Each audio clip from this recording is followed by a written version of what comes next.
Welcome to Airchecks. Knowing Me, Knowing You is a spoof chat show starring Steve Coogan as host Alan Partridge.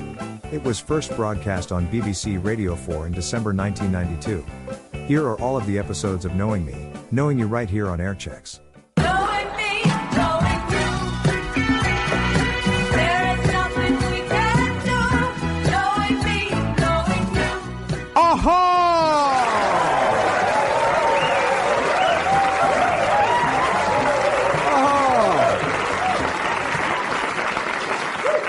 Oh, please, shh. Welcome to Knowing Me, Knowing You. Knowing me, Alan Partridge, knowing you, the audience, here in the studio, or you, the listener at home, in the car, or somewhere else, but with a radio. Those of you who know me from the world of sport will know that I like having a bit of a chat with brawny men on the rugby field, and having a bit of a chat with the soft, fair, waif-like, moist creatures who you find in ladies' sports. Please don't write in saying that's sexist. It's not. So, what better place to continue that chat than here on a chat show, my own show. My first guest, he's one of the world's great heavyweights, not in the boxing sense, he's 67. But intellectually speaking, he's a novelist. His new novel, The Soul of Time, weighs in at nearly 8 pounds, 950,000 words of thick, dense type, all telling a story about, well, let's get the potted version from the man of letters himself. Dip thy quill and clappeth loud for Britain's greatest living novelist, Lawrence Camley.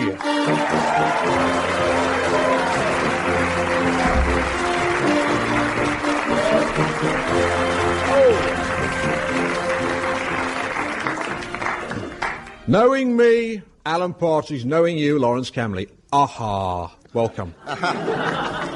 Glad to have you on the show. Now, I've got to say, first reaction to your book. Don't drop it on me foot.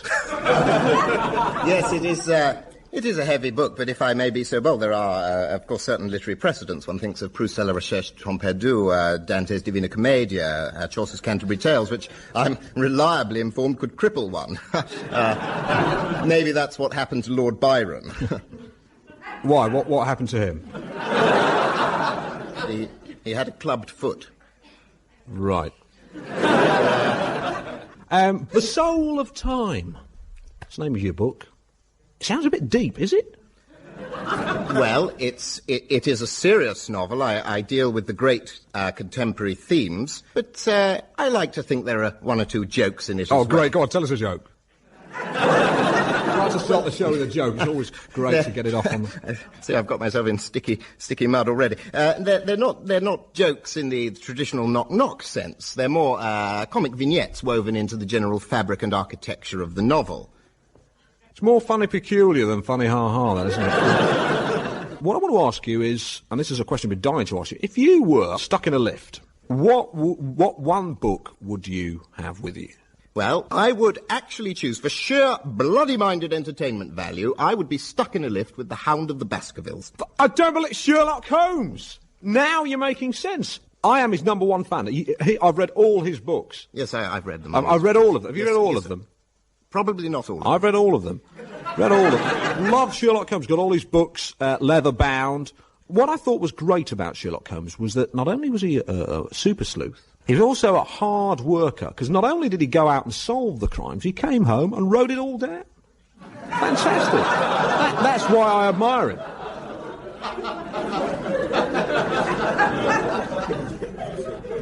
Yes. I've always thought it was a shame that Conan Doyle had to kill him off. Yeah, I think you'll find it was Moriarty that killed him. Yes, I know, but ultimately, of course, it was Conan Doyle. No, it was Moriarty. Definitely. Yes, I know. In the books, it was Moriarty, but, of course, the ultimate responsibility was Conan Doyle's. Yeah, hang on. As far as I know, Moriarty acted alone. Or did he? This is interesting. You think that there was some sort of conspiracy involving this shadowy Doyle figure? All right, OK, fair enough. Who solved all the cases? Sherlock Holmes. Exactly. Yes, but the cases were fictional too. It's all make-believe. All right, who lived on Baker Street? I don't know. Moriarty? No. Did the Doyle live there? The Doyle is the Irish Parliament. The Irish Parliament? This conspiracy's getting bigger. You can't trust anyone these days. You've got the Doyle, Moriarty, the Irish Parliament. On that bombshell. No. I think we'll move on. I'm sorry, Alan. I'd like to let this go, but I really can't. Sherlock Holmes did not exist. He did. Look, if he had existed, how would he have been able to describe in intimate detail the circumstances of his own death?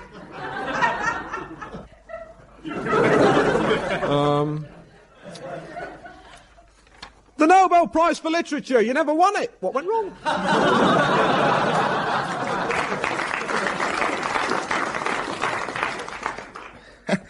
You are an extraordinary man, Mr. Partridge. I am an artist, and I don't write for prizes or acknowledgement. I write to satisfy my muse. It's a big fish. Your net's full of holes.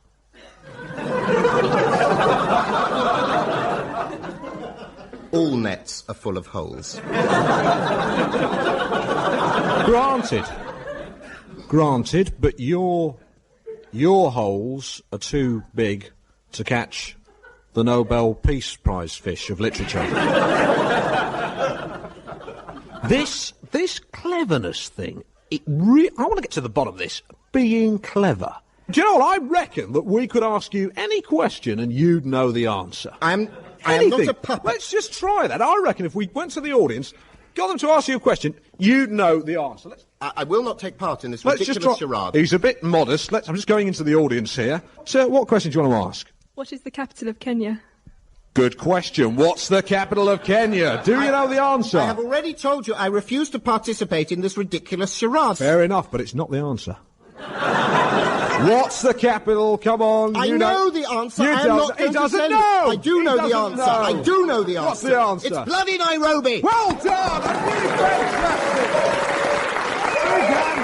Once more. There he is. You know, he could get a lot of work on the conference circuit doing clever stuff like that. Listen, that's all we've got time for. We've got another question about your dog here, but there's no time for that. No so, time. another big round of applause for Lawrence Camley, a clever man.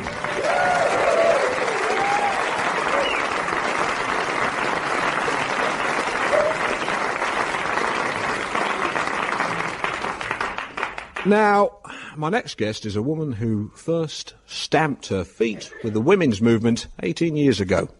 Her book, Livid Doll, was read by angry and irritable women alike.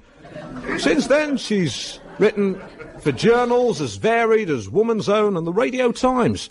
And now she hosts the hugely popular therapy show Problem People on cable TV. Please welcome the intelligent and not unattractive Ali Tennant.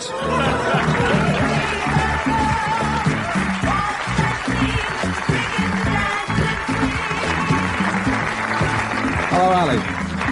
I've just come out to meet you here for the listeners. Now, listen, you've got something very special for us today, haven't you? I've actually got two very special people with me. They are Linda and Peter. Hi, Linda and Peter. And they're two people who are currently working with me on my therapy show, Problem People on cable TV. Right, so these are two of the disturbed people that you... No. They're not, it's very important, they're not disturbed people. They're normal people with normal problems. Right, so if anyone's concerned, these two are just a bit harmless. Right. Okay. Right, so what are you going to do with them? Well, I'm going to just do a brief demonstration of the kind of therapy that we work on. Good, you got your plug in there. I'll leave it in your capable hands, Ali Tennant and the two disturbed people. Okay. Hello, Linda. Hello. Hello, Peter. Hi. Now, we've been working together on my 3-point therapy plan, and I'll just run through that very quickly. The 3 points are the birthing of the emotions, the dialoguing about those emotions, and finally pledging towards a better future. So let's begin with birthing. Linda, would you like to birth your emotions, please? Yeah, anger, frustration, jealousy, loathing, bitterness, deep resentment and hate. Bit of inner turmoil? Yeah, inner turmoil, Inner turmoil, yeah. Thank you very much and well done. Peter, would you birth your emotions, please? Yeah, it's the same, really. But no loathing. Thank you, Peter, and well done. Phase 3, Linda. Sex with Peter. Well, I mean, it's obvious, isn't it? I mean, it's just not happening. I mean, it hasn't been happening for a very long time. Well done. Peter, sex with Linda. Well, it's not happening for me either, is it? Well, I mean, that's because you're never there. What do you mean I'm never there? I Can sleep I in the just say bed with something? you? That he often comes back smelling of dog. Oh, come on, don't start with the dog again. Every time Okay, end of dialogue. Very good, well done. We've reached pledging time. You've got about a minute. Okay. Thank you. All right, Peter, we're going to start with your pledge. I'd like you to say, in front of all these people here and all the people who are listening at home, that's about 13 million people rooting for you, okay? I want you to say, I pledge to spend more time with Linda and more time with baby Sam. Samuel. Whatever, okay? And that is my pledge.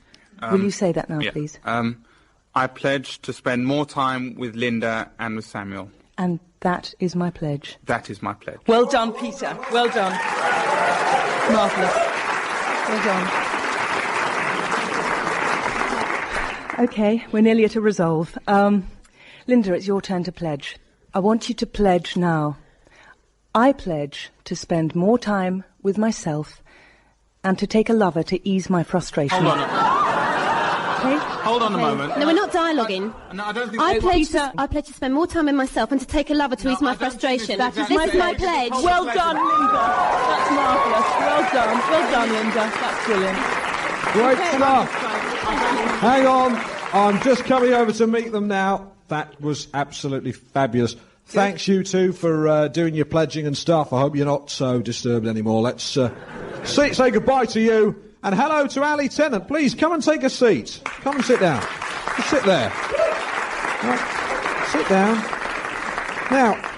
Now, Ali, was that good therapy or balmy old cack? Well, what... I'll leave it for you to decide, really. I mean, your audience saw it work, so... Right, and you got a pretty successful success rate. Very successful. There are people queuing up for the cable TV show, which I think is incredibly brave Absolutely of them. fantastic. Well, I've got... let me give you a little problem. Mm-hmm. Let's say, take a hypothetical situation. You've got a bloke in his mid-30s, got a good job, maybe in the papers, maybe in the media, who knows. And he's got a problem at home with his wife. He's doing quite well. He's got a nice house, nice furniture, world of leather sofa, nice car, electric windows, power steering. Okay, yeah. Central locking. Now, he thinks, he's not quite sure, but he thinks his wife's having an affair. Where's the problem? With him. Right. Frankly, he's clearly paying too much attention to his material possessions. I mean, God help us, his world of leather sofa, even. Well, they're actually quite comfortable sofas. Well, whatever. But you see the point. I mean, the point you were obviously trying to make. And I don't blame her. I really don't blame her. You say it's all his fault, but let's try and paint the picture more clearly. Let's say she never talks to him. She's always going out to fitness twice a day, every day. Why does she do it? Well, in the dialoguing phase, what we do is we'd explore why she's going out quite that frequently. And as you saw there, we give equal weight to each partner. So what would happen is that she would say, I resent you spending all your time waxing your car, whatever. Yeah. He'd say, I resent you going out to fitness Fair 3 enough, times a but day. if this man's in the media, his car's got to look good. If he's got a... Yeah, well, I mean, the car is obviously just an example. Yeah, but I mean, if the car was maroon, say, that looks terrible when it's dirty. Well, yeah, but I mean, we're sort of as an example. We're getting off the point Yeah, it's a bit, just an example. Alan. I mean, that really is the basic point. We need to just air those problems as we did there. Now, tell me about sex. I mean... Well, of course, 99% of the problems that I deal with are sexually related. Right. Clearly, that's the case, even if they don't appear to be on the surface. So, sort it out downstairs, then sort it out upstairs. That's the kind of... crystalline. That's a way of putting it, yeah. Right, fine. Right. If the woman in question is frequently denying sex, then clearly there's an emotion behind that, and that emotion is anger. And clearly there's an emotion coming from the man, and that emotion is fear of castration. No, it's not. Well, it's not that, no. No, that's a very, again, it's an extreme way of putting it. But it's basically impotence, fear of castration. No, it's not. Now, let's move on. You've said your stuff, you've got a leaflet, got the helpline, pens, all that. Now, I'd say I'm normal, me, Alan Partridge, normal. Good. You, Ali Tennant, bit strange. I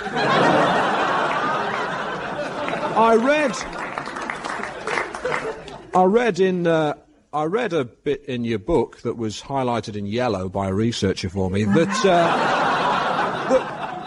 you're quite into female orgasms. You like them, don't you? Well, don't you? Yes. But I mean, I'm quite curious as a man. The female orgasm? What is it? I mean, I don't mean what is it. I don't mean what. I mean, how does it manifest itself? When you hear what is it? What's a female orgasm? Yes. It's a very good question, actually, and the answer that I would give you is, what's a male orgasm? Describe what happens when you achieve an orgasm. No, I'm serious, honestly, really. No. Because it's very important. Just describe the process. No. Okay, there's no comparison. Let's leave it there. It's over. Leave it. A great lady or a mad old trout? You decide. Ali Harris. Ali Tennant.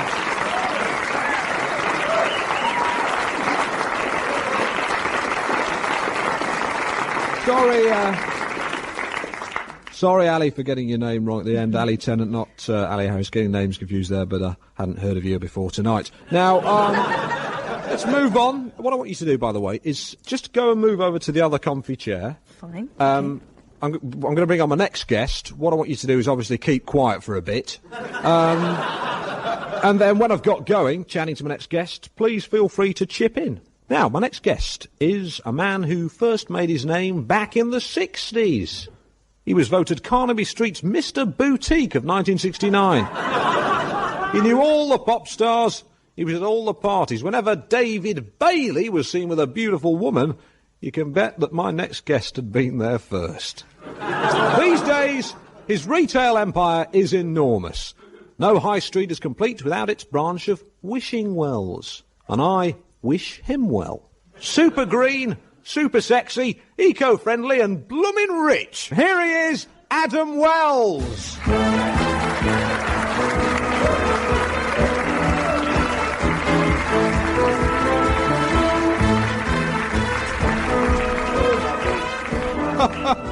The end of his mic's come off there. Adam Wells, welcome to the show. Cheers. It's a pleasure. Money. Must be funny in a rich man's world. You're here to launch your new drink, your new vegetable drink. Vegina. That's right. It's made from vegetable. It's a fizzy vegetable drink. A fizzy vegetable drink in an edible can. That's fantastic. Now, it's going to be in the shops from next week. Go out, kids, and buy millions. All right. Buy them in buckets. Right. Now, back in the 60s, yeah. That's when it all happened. Everyone was partying all night long, all day long. Wasn't it a great time? What was it all about, the 60s? It was great. Well, those parties. Ali and I knew each other then, of course. Very well, yeah. We didn't notice you at any of the parties, Alan. No, well, my 60s were in Norwich, really. We kind of called it naughty Norwich, you know. We had a great time, just partying all day long, all night long. I remember during one summer, we just hot summer, for about 3 weeks, just had barbecues non-stop all the day long. Amazing. Sounds incredible. Crazy. It sounds fabulous. Yeah. Suppose you were having orgies, were you? I was actually, yeah. Well, I mean, we all were. I mean, It was. Did you it was go the to- thing to do. You went to an orgy. I went to many. Yes. Yes. What? they How? were mixed.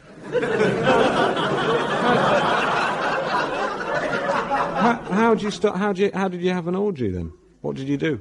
It's fairly self-explanatory. I Well, think. come on, it was 25 years ago. I can't remember the Well, you must be actual able to- mechanics, try and blow by remember. blow. Try and remember. I can't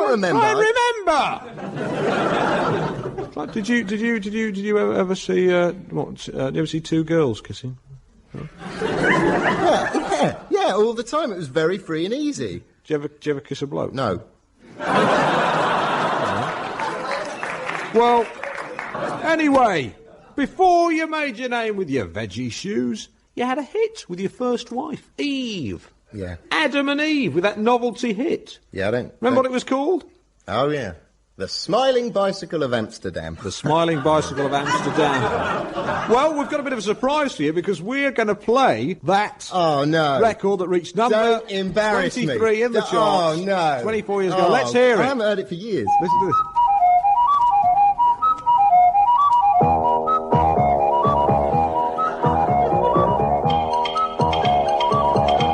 Oh, don't take a bus. Don't take a tram. You're my girl and happy I am. You're my babe, it's a real wham bam. On the Smiling Bicycle of Amsterdam. Tickets, please. Room for one more pixie. Fantastic. Well, give a round of applause. Oh, God. That is Certainly, just so... certainly brings back memories for me. You are a naughty man. That is just so embarrassing. Yeah. So embarrassing. I know, but let me just say thanks once again for bringing that copy in. We couldn't find it anywhere. Thanks a lot for that.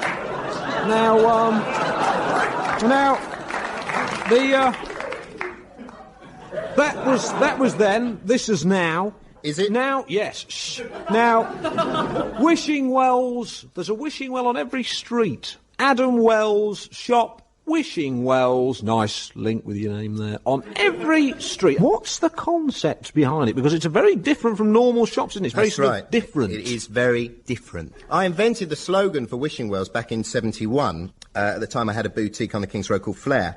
And in 71 I thought, now I'm going to branch out. And I came up with the slogan which was, no tree has died, no child has cried, to make the product that you have buyed. And that slogan, that ethos still holds true today. The whole thing about the shop was that we wanted to, like, sell cheap ethnic clobber to the masses, but made in Britain. Very important, right. So they can buy it and not feel guilty. That's right. I don't go in there so often. I'm more a kind of Argos World of Leather man myself. Now, You like sitting on a dead cow at home, do you? as long as they've cut their head off. That'd get in the way, be flopping about. Yeah. Now, I'll tell you what else I bought. I bought one of those African masks. Oh, they're Remember? terrific. It was quite it was last Halloween. I had a bit of a joke with it. You'll like this, Ali. My son and daughter had come home late. They've been out clubbing with their friends, and Denise and Fernando came in. They walked into the living room with their friends. I think they wanted to watch a video or something. And I hid behind the curtains with the African mask on. No. And when they came in and turned the light, I jumped out and said, "Hooga booga looga, I'm a big cannibal. I'm going to boil you in a pot and eat you." I bet they love that. No, they found it very offensive. Said it was racist. But it was racist. Yeah, well, that's the Looney Tuny left. You know, you've hit on my Achilles bugbear there. Yes.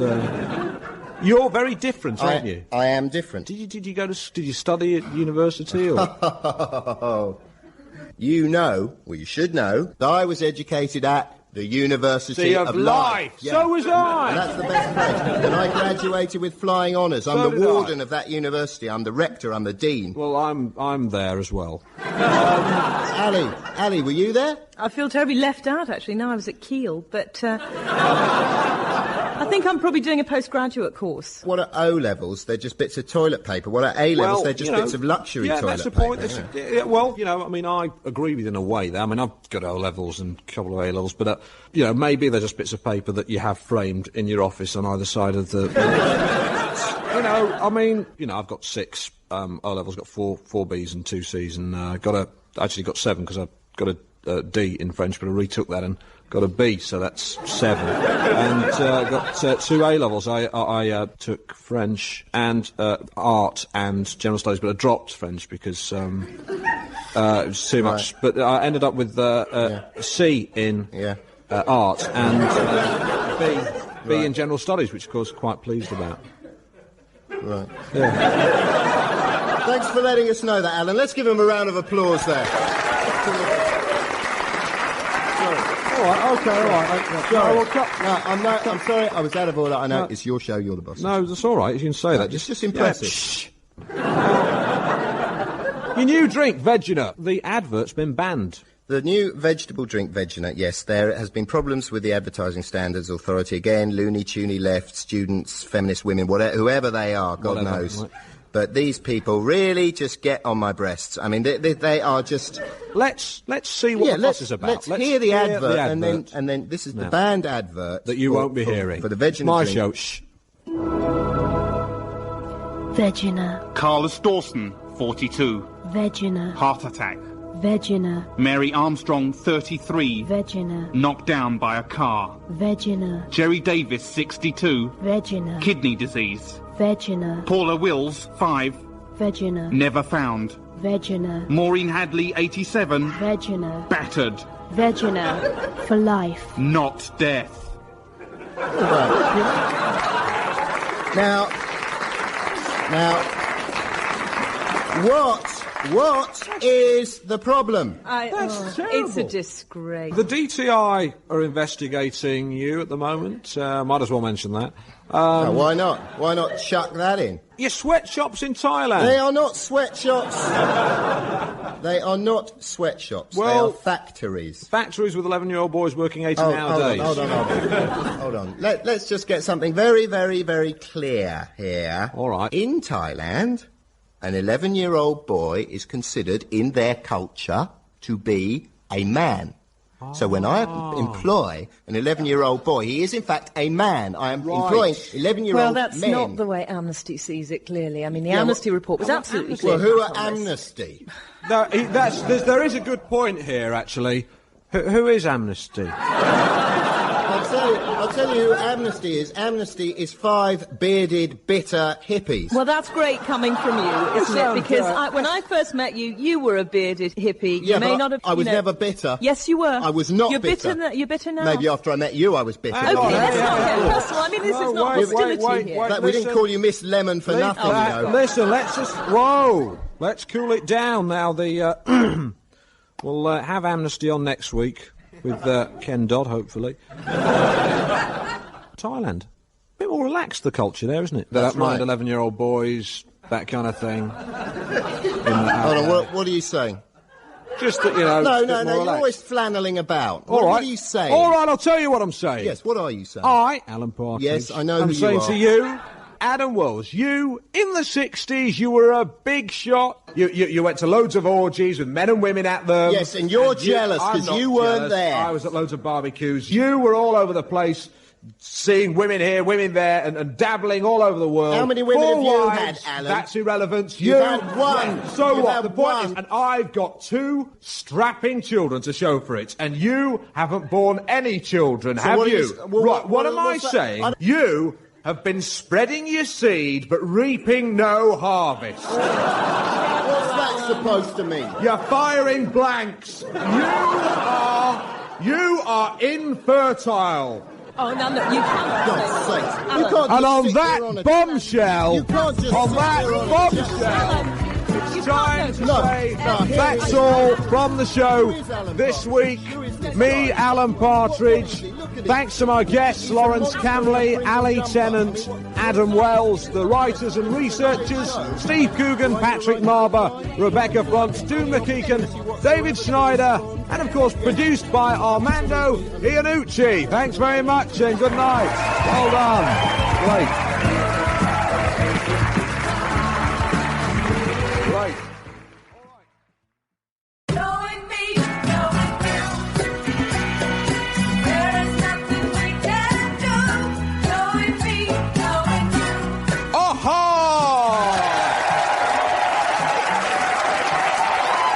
Thank you.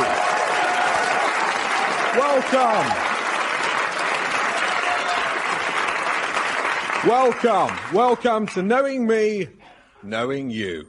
And the hot news is I've got a hit on my hands. This show is a hit according to the New Statesman and Society. I don't read it myself, but a researcher ran into my office this week brandishing a review. The headline reads, Postmodern Partridge, and it says, Alan Partridge is the apotheosis of the 3-minute culture. In his hands, the essentially complex becomes inordinately simplistic. So, on the way here, my driver, Colin, dropped me off and he said, Alan, I hope you've got some good guests on tonight. And I have. This is the introduction to them. 2 times 2 is 4. 2 times 4 are 8. 2 times 8 are 16. 2 times 16 are 32.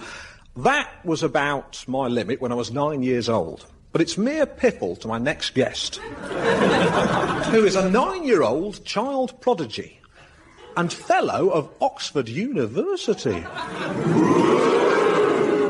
Please give an academic welcome to, with his father, Simon Fisher.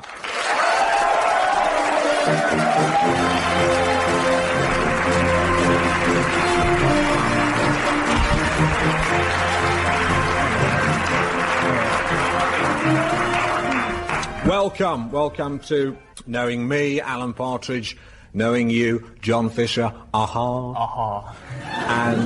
And you, Simon Fisher, aha. Not so loud into the microphone there. Now, Simon, you are a fellow of Oxford University, and you're a child prodigy. As a child genius, what do you do? What do you actually do in the day? Well, I don't exactly do. I am. I see each day as a sort of gift that is to be unwrapped, which I do in my own unique way. And of course, you are very unique. One cannot have gradations of uniqueness when either is or is not unique. Right. Oh no, you're right. I mean, you couldn't be more right. Well, one is either right or not. Well, no, you are. You're right, and so am I. Now, John Fisher, yes. Or Simon's dad, as you're more commonly known. Simon is obviously a lot of fun. Yeah. I can see that with his little quips. But when did you first realise that Simon was abnormal? Gifted, you mean? Really? Abnormally gifted. Well, it's when Simon was about 14 months old. I remember looking at him there in his cot, and I said to him, who does Daddy love, Simon? Who? And guess what Simon said? What? Whom does Daddy love? Whom? He picked up on my grammatical error with his very first word, and that's when I knew he was going to be something special. Yeah, my son Fernando wasn't quite as original as that. He said Daddy, which somehow I prefer. Of course, he was calling me father soon afterwards. Not Daddy. Well, Daddy's a vulgarisation. Oh, yeah. Oh, so's yeah. Yeah. John, do you ever sit alone at night by the fire with your head in your hands and think to yourself, God have mercy on my soul, I have spawned a monster. I've created Frankenstein. No. I mean, Simon's a wonderful child. No, never. Well, that's nice. I'm sure that Frankenstein's parents found it within their hearts to love him. Interjection, there is no such monster as Frankenstein. There is, actually. It's in a film, and it's a certificate X. You wouldn't have seen Well, it. I've read the book by Mary Shelley, and Frankenstein is the name of a Genevan student who creates Frankenstein's monster. You any good at sport, Simon? Sport induces violence in the common man. Yeah, cobblers. I like sport, and I'm not violent. You're just scared of breaking your glasses. I don't wear glasses. Well, you should.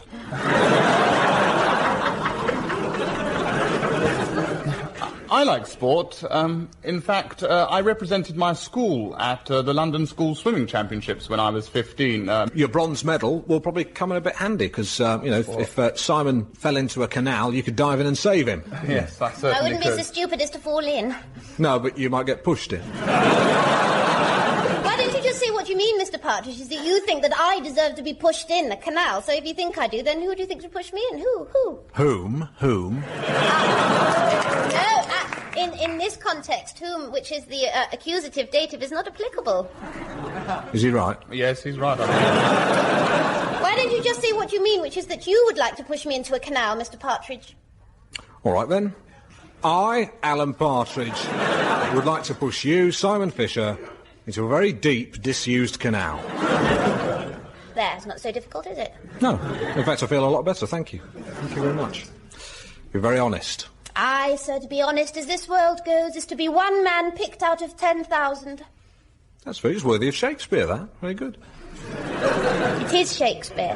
Well, it's better than that. It's worthy of the great bard. Have you ever seen Hamlet? Simon, Yes, don't yes. start, please. I saw it with Alan Rickman. Who did you see it with? My wife, Carol. No. Who's playing the lead? Hamlet. Oh, yes, the great actor Bert Hamlet. Simon, no, which come on, actor that's was enough playing now. the lead? Yes? Bernard Cribbins. Well, I don't know. It was a long time. It was before you were born. You wouldn't remember it. Have you seen Citizen Kane? Yes, I've watched every episode. Power to the people. Yeah. Have you seen Beauty and the Beast? Yes. John Cocteau's? No. Have you read Metamorphosis?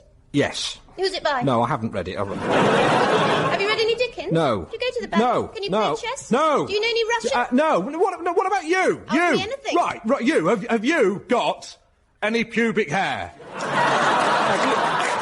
I haven't, because I'm 9. No, I'm 37 and I've got plenty. All right? Can you do this? No, because my voice hasn't Exactly. broken. Don't forget it. And one more. Are you a boy or a girl? I'm a boy. Really? My name's Simon. Really? It could be Simone. Could be Simone, because you sound like a girl. I'm a boy and my name is Simon. Yeah. You've got something on your shoulder there. Now you've gone too far. You really Apologise. didn't have to be No, like it's that. I'm sorry. It's all I right. shouldn't have done it. I'm sorry. My mistake. I'm not very good with kids. Carol's. I've got a bad temper. But you are a little shit. That said, thank you for coming on the show. Ladies and gentlemen, the Fishers.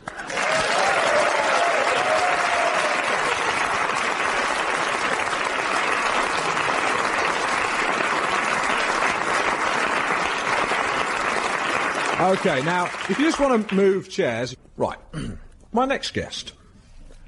Look into my eyes. You are feeling very sleepy. If my soothing voice is soothing enough, it should be sending you listeners at home to sleep. Are you asleep? Well, wake up, because I, Alan Partridge, am not a hypnotist. But my next guest is. I'm told she's going to hypnotise me. I might end up like one of those zombies from the living dead. But of course, my arms won't be dropping off. She hails from across the Great Lake. Good old Uncle US of Stateside. She's as American as chocolate chip biscuits.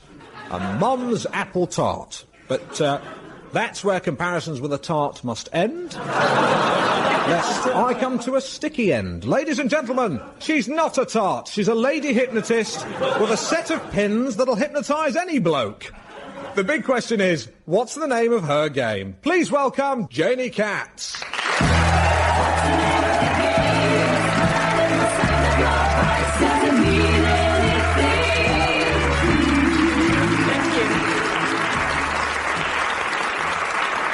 Janey Katz knowing me, Alan Partridge, knowing you, Janey Katz, aha. Uh-huh. No, aha. You say aha. Aha. That's right, yes. Okay, right. What's the name of your game? Is it a game? Has it got a name other than hypnotism? Really, what I practice is hypnotherapy, not hypnosis. Right. So I try to distance myself from the kind of showbiz, the razzmatazz side of it. I'm not out to make fools of people. I'm there to use hypnotherapy as a form of helping people to open up their minds. Right, because I saw a brilliant hypnotist, Tony LeMesmer, he was called. He was brilliant. He was fantastic. He had blokes crying like babies. He had women on all fours barking like dogs. It was really first-class entertainment. Yeah, it really was. Fantastic. But he's very popular. He's booked right through till next summer. Unavailable, hence your good self.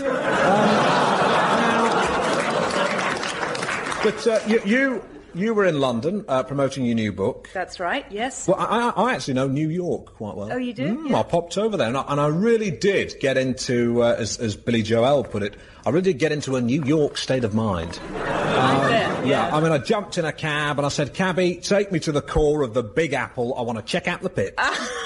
Dude, I really did. Say that. Oh, God. Yeah. Just look, next time, just say Manhattan. Well, You'll get there. No, I want to go to the centre of New York. Yeah, that is Manhattan. Right, that's not where I want to go. Where do you want to go? Bloomingdale's. Yeah, you're in Manhattan. Right, okay, I'm in Manhattan. What do I do now? You get in the cab, and you say to the driver, "Take me to Manhattan, to Bloomingdale's." Okay, I'm outside Bloomingdale's. What next? What do I do now? What do you mean? You've hypnotised me. No, I haven't. Oh, No. I see, I'm sorry. You'll know, Alan. I thought you just sort of slid into it. No. It's just that you were staring at me. I'm sorry. No, I just find you fascinating. What? In what way? Clinically. Really? My pleasure. You, Janey Katz, hypnotist. I, Alan Partridge, clinically fascinating. Thank you. Now, I believe right now I'm very fortunate because you're going to hypnotise me. I certainly am, yes. Great. Obviously, we don't have much time, so it's going to be a kind of vague gesture towards it. But the idea is that what we'll try to do is to project onto, let's say, the curtain of your mind, a series of images from your past. Okay, well, I'll draw back my curtains. Good. Behind which you will find a net curtain. You may lift that up, should you wish. Thank you. And we'll see if there are any skeletons lurking in the cupboard, the curtain cupboard. In your mind. My mind's curtain cupboard, yeah. All right. Well, the first thing to do is to get you relaxed. Okay. So if you can just lie on... What do you... Right, just put this peg on my nose. Why are you putting a peg on your nose? Well, because I was told that your blood pressure increases during hypnotism and it could lead to a nosebleed. No, it's nonsense. Who told you that? The researchers. I think it was probably a joke. Okay. No, that's all right. It's okay. Well, I mean, take it off. Well, I'll take it off if I wish to take it off. You can't relax with a peg on your nose. If I shall be the judge of whether I should take the peg off my nose, and as it happens, I have decided to take the peg off. So I'll do that now. Okay, just lie back on the couch if you would be so kind. Right, I'm lying back on the couch, listeners. Okay, just try to concentrate. Now, I'm going to count you down from 3, and in that time, I want you to relax every muscle in your body, okay? And then you will be hypnotized. 3, 2, 1. Now, Alan, without opening your eyes, I want you to tell me what you can see. A pair of plimsolls. All right, now, who do they belong to? Little boy. Do you recognize the little boy? Yes, it's Alan Partridge. Now, Alan, I want you to just step inside Alan Partridge. Okay. Now, Alan, would you tell me how old you are? I'm 8 years old. And where are you at the moment? I'm at the bottom of Tandle Hill. Where's Tandle Hill? It's near the school. Okay. Now, describe what you can see in front of you. There's about 80 boys. So you're not alone? No, they're at the top of the hill. And where are you? I'm at the bottom. Can't keep up with them. It's a cross-country run. Okay. It's cold. It's very cold. Why are you so cold if you're running, Alan? I haven't got any shorts on. Why not? Stephen McComb's taken them off me. Can you see Stephen McComb? Yes, he's waving them about with his hand. He's saying, "Smelly Alan Partridge." Smelly Alan Partridge. I'm not smelly. No, I know Alan that. Partridge. Okay, Alan. All right. Now, look, you're not happy, are you? No. No. Should we take you away from here? Yes. Let's take you someplace where you are happy. Oh, good. Okay? We're going there right now. Are you there? Yes. Good. Now tell me what you can see. I'm in class. Yeah? The headmaster's come in. Right, and what's happening? Oh, he's looking very pleased. He said someone's won an essay writing competition. Someone's written an essay on sport and it's won a prize. What else is he saying? He said, "Is there an Alan Partridge in the class? Would Alan Partridge identify himself?" And what's happening now? I'm standing up. And they're all applauding me. Terrific. What are you saying, Alan? I'm saying, I'm Alan Partridge. I am Alan Partridge. I've won the essay writing competition. Of that, there's no doubt. Okay, good. I have won it. Things will now be very different. No longer will I be called infantile names because I've won the competition. Great. Now, Alan, we have to... We're running a little short of time. We have to now bring you back, okay? No, I don't want to come back. No, you'll be fine. You have to come back because you're in the middle of a talk show. I like it here. Well, you People like it here too. No, I don't want to go back. I don't want to be on the radio. Come on, Alan. You're very popular. Nobody listens to Radio 4. Alan, okay. Nobody listens to Radio 4. All right, Alan, just concentrate because I can't bring you back. I want to be on the telly. Otherwise. So just... Okay, I'm going to count to 3 and you have to come back. 1, 2, 3.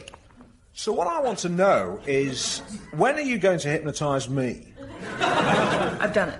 Really? Yes, it's been done. Just think about what is foremost in your mind at the moment. Oh, the essay writing competition. That's right, back at school. Anything else from school? Do you remember? Yes, cross-country runs. Tandle Hill, you remember that? Great stuff, yeah. That's Lovely. right, yeah. You enjoyed that? Alan Partridge. What? No one calls me that. Hang on, No one calls Simon. me that. No. I was just referring him back to his past. Simon, this is a very important point. You must not abuse this privilege because we have been privileged to see inside Alan's memory. Look, this is irrelevant, Alan. You don't have to defend yourself. I want to clear this up once and for all. There's no need. This has been hanging in the air for about 30 years, right? I want to clear it up, OK?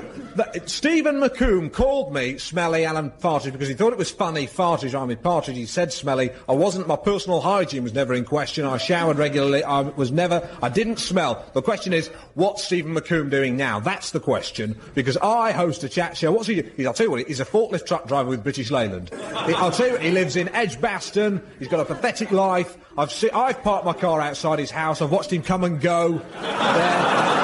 And he's got a sad, pathetic life. And McComb, if you're listening, what are you now? You're nothing. And I am Alan Partridge.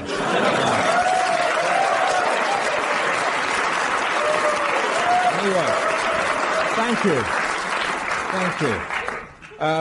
Now, that sort of about wraps it up. Now, your book's available in the shops this Christmas. It's not a very good advert for my book. I assure you it does not make you this aggressive. OK, well... yeah, it's called The Future is Behind You, and it is, in fact, a therapeutic study. OK, one for the Christmas stocking. Hypnotise your friends. No, it's not a show. It's not a party trick. Well, OK, in that case, a very serious book. Slap it on top of Stephen Hawking's book on your coffee table and impress your friends. Ladies and gentlemen, Janey Katz.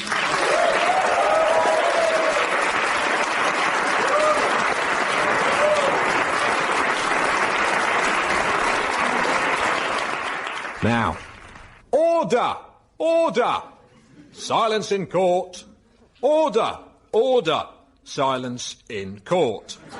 Of course, I don't say things like that, but my next guest does, because he is a lawyer. But not just any old lawyer, he's a young lawyer, who's known as the bad boy of the Old Bailey. Famous for his natty dress sense and his unconventional behaviour in court, let us court the enfant terrible of the Inner Temple. Do you want to get to know him? Yes. Voulez-vous? OK, voulez-vous, Nick Ford!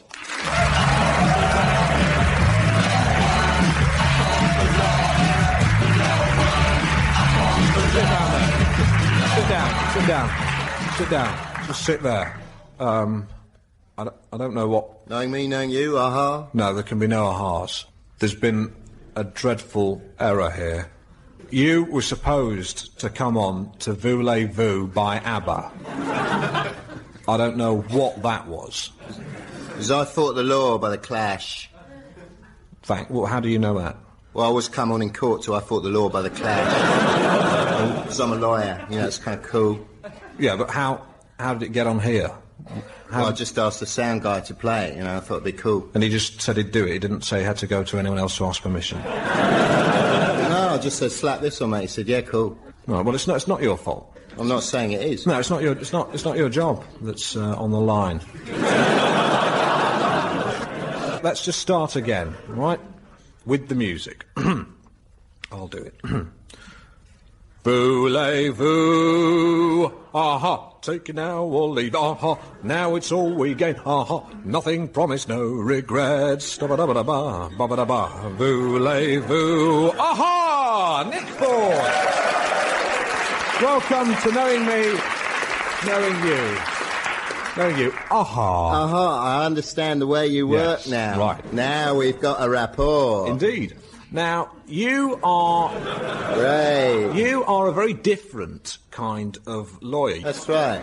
Yeah. What I say is like, you know, like the law is an ass and I kick it. Very good. Very clever.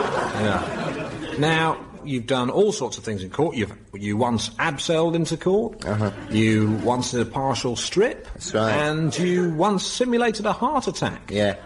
The one that was in the press recently is the robber, the man who robbed the... Mickey Hall. Basically what happened was he'd robbed a building society and I felt that there were mitigating circumstances. And so when it came to the summing up, I kind of went in there with all the jewellery on, all the gear, and a baseball cap with justice written on it. Very and I just got them to dim all the lights, one centre spot on me. And I went, ladies and gents of the jury, everybody in the court, hear me one and all. I'm here to plead the case of a guy called Mickey Hall. When he went into the Woolwich on that fateful day, he was an innocent man. He didn't blow no one away. Yeah, he pulled a gun, but the gun was fake. On that piece of evidence of stake, my claim, society's to blame. Look at his face. I rest my case. Very good. I rest my case. Yeah. I rest my case. Right. Said it 3 times, and then I just very, very slowly, very dramatically walked backwards into my seat, sat down. The atmosphere was electric. Could have heard a pin drop, man. Amazing. What happened? He got 5 years. Well, good for you. Right, well, he won't be doing that again in a hurry, would he? I was defending him, Alan. I lost the case. Yeah, it puzzles me about the law. How can you defend a man who, let's say, has been arrested for murder? Well, because he may be innocent. Well, with the greatest respect, the police are hardly likely to arrest him if he's innocent, are they? With slightly less respect, haven't you heard of wrongful arrest? No. Guildford 4, Birmingham 6. Well, yes, but that's different. I mean, now they are innocent. But be very careful, Alan. You're on air. No, I think we should go into this. If I was your lawyer, I would advise you very strongly now to shut your mouth. Why? These people will sue and put an injunction on your show, and you'll never broadcast again. Where did you get your shirt? It's my friend Domo made it. Not so much a shirt, more a sort of... It's a blouse. I think that's the word you're blushingly groping. Blushing. Yeah, it's a big girl's blouse, kind of Errol Flynn. Look, if you don't like it, you can be honest. This is my whole philosophy. This is what I'm saying, gang. It's like, you know, if there was more honesty and less repression in our society, there'd be less crimes. That's the whole point. All right, I'll be honest. Be honest. I'll be honest. You are a homosexual. Bisexual. Don't pussyfoot. I'm not pussyfoot. The point is, there are blokes involved. That's the important thing. I mean, you seem very threatened by it, Alan. No, I'm not threatened by you lot. No way. Any of you lot had a go, I'd deck the lot of you. Oh, a tough guy. I meant psychologically threatened. Well, whatever. It's okay to explore your sexuality, you know, it's okay to be open. I mean, you know, there's a kid here, Simon, let's bring him into it. I mean, you're just discovering sexuality. You know, I'll he's leave got the a right kid to out choose. of it. Leave him out of it. Well, maybe you should have left him out Just of it cover his before. ears. Yeah, well, his ear is still bright red from where you hit it at. By the way, Mr. Fisher, if you're seeking legal advice on this, if you want to... I don't need any advice from your sort. Oh, well, welcome to Homophobics Anonymous. Good one. I like that, Mr. Fisher. Don't want any advice from your sort. Nice. We should go for a drink sometime. No thanks. You're hitting kids, you know, you could end up in jail. Can I just say something here? Because technically it wasn't assault, because he didn't actually cause any It was bodily assault, harm. he hit you. Yes, but I was provoking him. I was being precocious. The point is, if this was a normal child... I am normal. You are not normal, you're a freak. If this was a normal child with a normal father, they would sue you immediately. You should be careful. I don't think you'd like it in prison, all those men. Listen, what are you insinuating? What are you saying? Are you saying that I, Alan Partridge, would end up in prison and maybe, get friendly with some bloke? Who knows, and Alan? Maybe I'd be in the shower with him and maybe we'd just start wrestling and mucking about, and then he'd probably start soaping my back down, and then, you know, we'd kiss each other tenderly. Is that what you're saying? Because that is untrue. It's all in your imagination, Alan. Well, if you're insinuating that's what I secretly want... No further questions, Your Honour. No further questions. Well, my researcher said... you can get him on this question. I very much doubt. Well, I'll read it out. Why does he affect a Cockney accent when he went to Harrow, brackets, which is a public school? So, my question to you is, why do you affect a Cockney accent when you went to Harrow, which is a public school? I think that I wouldn't say it's affected. I think that, you know... No further questions, Your Honour. Yes. Can I just say something here? Yes, go ahead. Because I think we're all here as fine-minded people, and we're sort of wallowing about in a mire when all the beautiful things we could be talking about, and music and art, and we're on this tawdry show. It's not a tawdry show. It is a tawdry show. Is it? And Mr. Ford is debasing our beautiful language. Oh, shut up.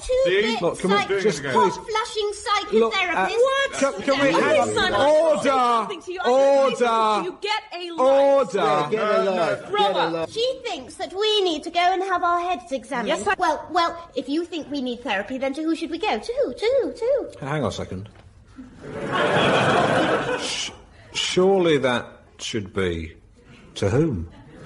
Yeah, he's right. In this To context, whom? it is to whom. No, I didn't. You're wrong! To whom? To whom?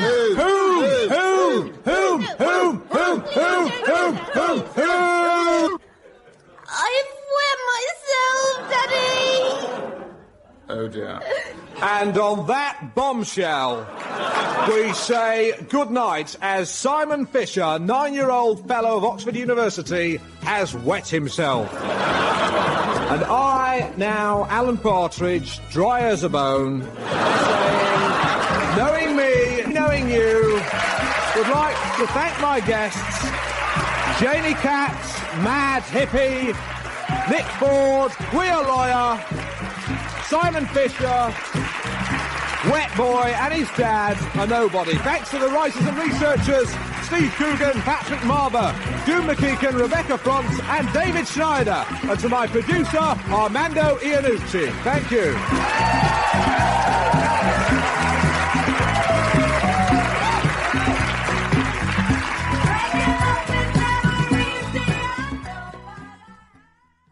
Knowing me, knowing you. There is nothing we can do. Knowing me, knowing you. Aha!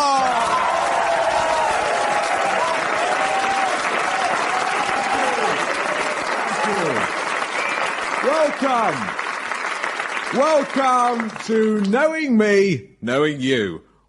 Now, I have a letter here from a listener, Mr. Tim Stringer. It says, Dear Alan, I love the show, but please could you tell me, is your theme tune, Knowing Me, Knowing You, available on record? If so, who's it by? Yours sincerely, Tim Stringer. Well, Tim, Knowing Me, Knowing You was originally recorded by the Swedish power pop combo, ABBA, sadly no longer with us, but the version we use instead a version of the song recorded by the Jeff Love Orchestra, which I have to say, in my opinion, is superior in essence to the actual original. So I hope that answers your question, Tim. My first guest tonight is, I have to say, The Pits. That's a joke. Because it's a joke with a point, because I met him in the pits at the Monaco Grand Prix, because he is France's second best racing driver. He's sophisticated, he's suave. Please give a loud cheer and cry de coeur for second best French racing driver, le très bon Michel Lambert.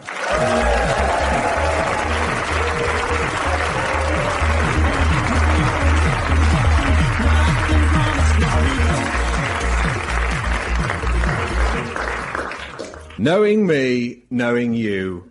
Aha. Aha. Aha. Or should I say, je sais moi, Alan Partridge, je sais toi, Michel Lambert. Oh. Now, you are a celebrity. You're France's second best racing driver. You get interviewed all the time. Do you get bored of the same old questions? Yes, that's very true. There's nothing worse than an interviewer who cannot be bothered to find an interesting angle. Yeah, I can imagine. When did you first want to be a racing driver? Yes, exactly. Yes. Yes, exactly when? Well, ironically, Alan, I never wanted to be a racing driver. I actually wanted to be a chat show host like you.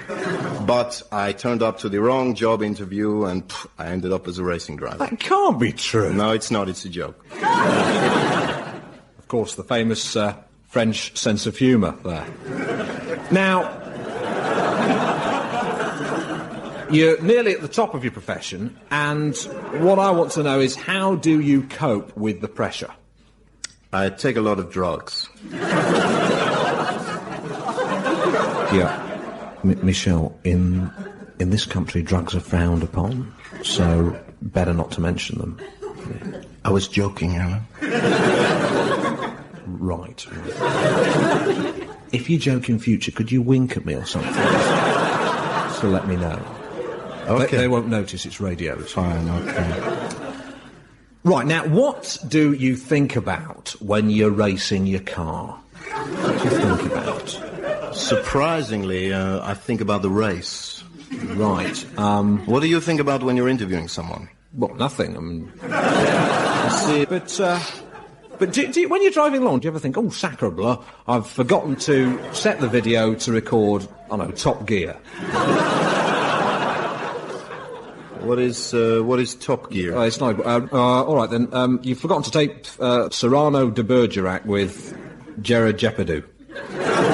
Depardieu. Depardieu. Depardieu. Depardieu. Depardieu. Depardieu. Depardieu. Dieu. Dieu. Dieu. Dieu. Dieu. Dieu. It's not important, Alan. Right. I think what you're trying to ask me is, do I ever get distracted when I'm driving? No, I don't. No. I'm quite specifically asking you, do you forget to tape Cyrano de Bergerac with Gerard Depardieu? Him, yeah. No, I don't ever forget to tape it because I saw it at the cinema when it came out. Right. Have you ever seen this film? Yes, I did see it. No. You like it? I'm not so keen on it. I mean, I don't like what they did with the idea. They said in the 17th century, gave him a long nose. Maybe it was made it a bit funnier, but for the British, you know, Bergerac is John Nettles.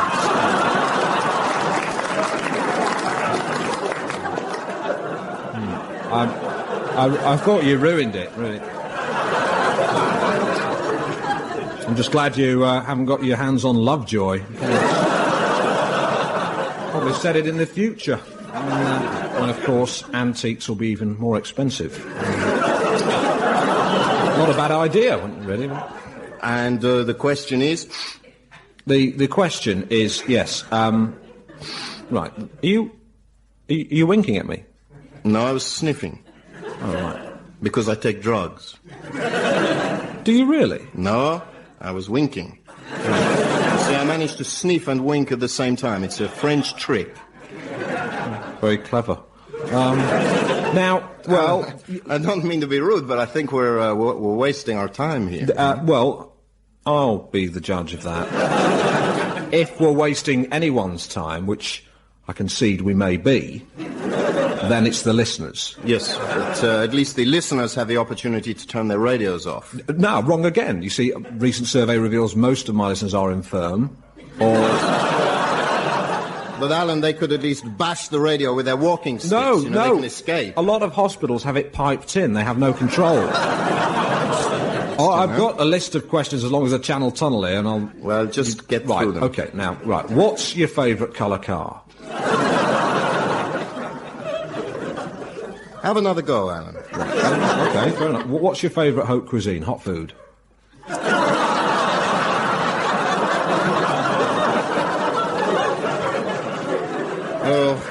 But there is some bad questions. Alain, okay, right, there's quite a few. I'll just read through them all. You stop me if you like one. Okay? Fine. Right, what's the biggest road you've driven on? What's the furthest you've driven without stopping? No? What's the fastest car you've driven? What's the slowest car you've driven? Probably quite a bit of a twist on that. Alan, just read the questions. I'll stop you when it's appropriate. All right. Do you own a bicycle? Do Formula One cars use unleaded petrol? No, they use leaded petrol. Right. No, there's no conversation there. That's right, nice. OK. Have you ever driven a lorry? Have you ever driven a tractor, a minibus, a tank, a taxi, a rocket? What's your favourite mode of transport? Land, sea, air? When you crashed 3 years ago, did you ever consider... Giving up motor racing for good? No, I didn't. Next question. No, I wasn't going to say that. No, you weren't. You had I was a going more to original say, question. yes, I was going to say, did you ever consider the scenery? No, I wasn't. Yes, I did. I looked out of the window and I thought, look at the scenery. I wasn't... No, you weren't. No, I wasn't. Right. How long more have you got to kill, Alan? I've got 2 minutes now. You got any more questions? No, I've run out. Now, there is a traditional French custom. We always give our guests special French smelling salts. So I have some here. You want to take these, put them in your nose, and open up this little package here. Right, this is a French smelling salt. Yes, it's a traditional French ritual. Okay. What do I do? Just roll up this £10 note. Oh, the generation game, isn't it? Just roll that up, so it's kind of like a straw. Right. You see this line here? Just sniff that line. I put this, what? What do I do this? Put it up your nose. Right, you sure? Yes, it's fine. It's good for you. I feel really good. And what do I do now? Just sniff it up. Right. Through there? Yes. Yeah, that's good. And the other nostril. Yeah, okay. Right. That's good.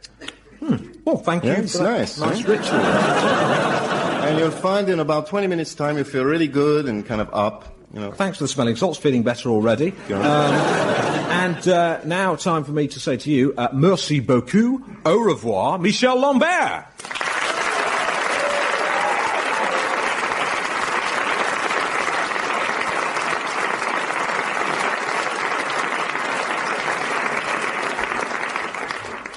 Great, what a nice man. Now, my next guest is a woman who is always popping up and popping out, if you've seen her chest. She's a friend of the stars and has a story for everyone. If British industry had half her energy, we wouldn't be in a recession. I'm exaggerating, of course. But please give a round of applause as hopefully I get a kiss and a cuddle from Shirley D.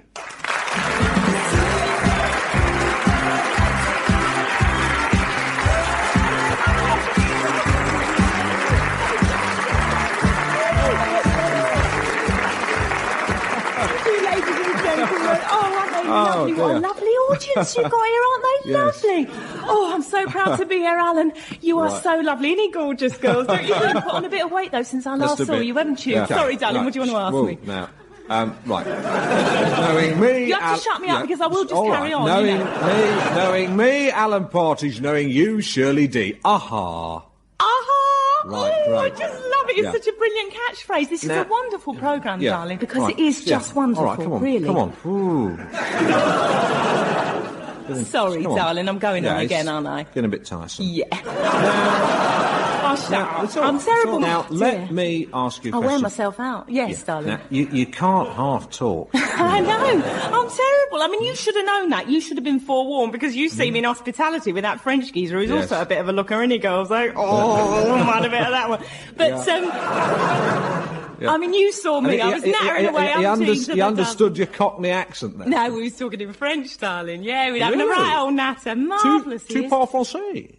Ooh, yeah, I do a bit. So do you, by the sound of it. Oui, oui, un peu. Oh, oui, bien sûr, évidemment, je parle français. Je passe souvent mes vacances en France. Très bien. Mais, bien sûr, un homme sophistiqué comme toi, Alain, tu connaîtrais la France super bien. Oui, oui, très bien. Oh, yeah. No, you've got to watch me, though, seriously, Alan, because I will take over. I mean, I really will. In a couple of weeks' time, this will be knowing you, knowing me with Shirley D, you know. No, that's not going to happen. Now, you... Let's not beat about the bush. You are 52. I'm nearly 53, darling. Yeah, but you've still got an eye for the fellas. I certainly have, not just an eye and all. And presumably now, of course, the added bonus of not having to worry about getting pregnant.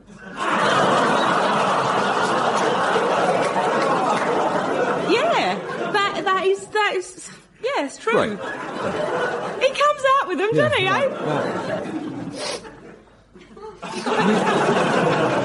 You're coming down with a bit of a cold, darling, isn't Yeah, it's all right. I took some smelling salts before I do it. Now, the thing about you is you're very difficult to categorise.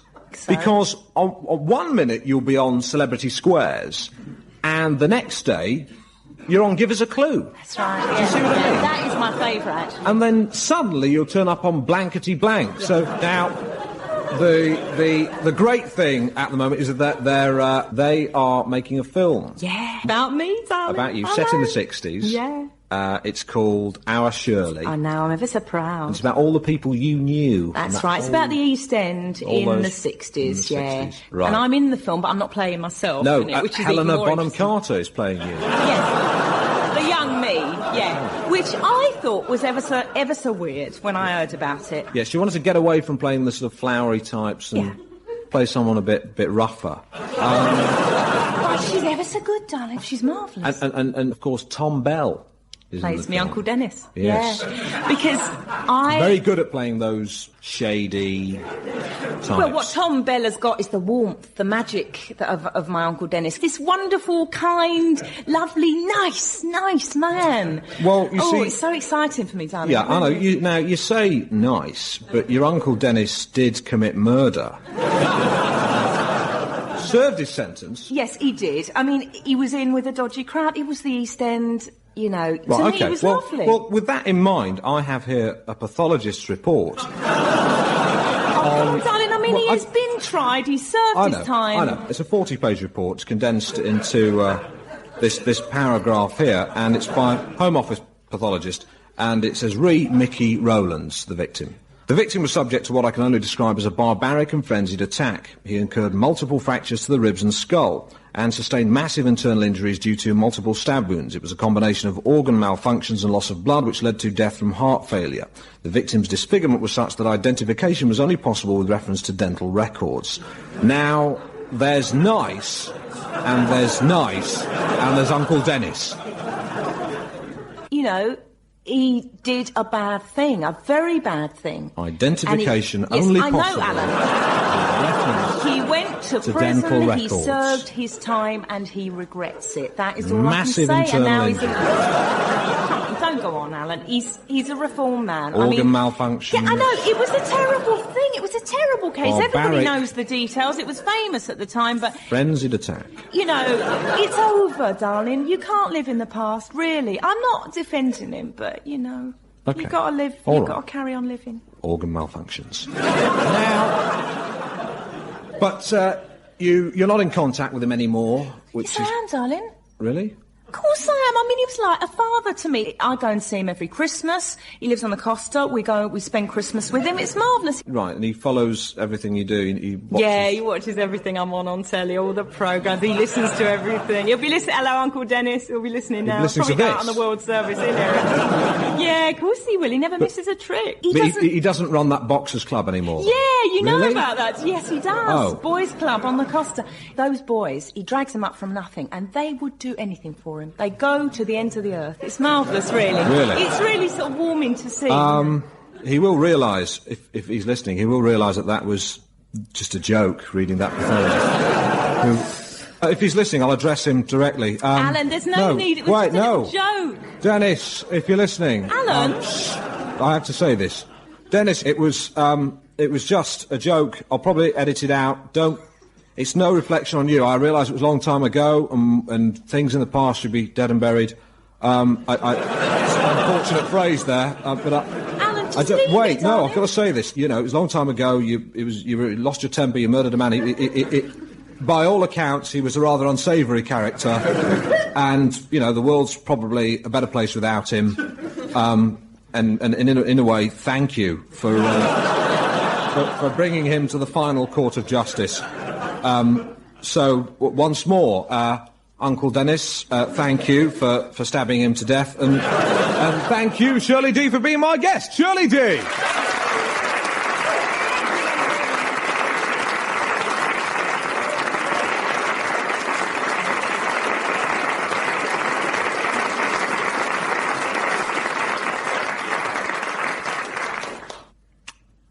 We're going to change the tone a bit now.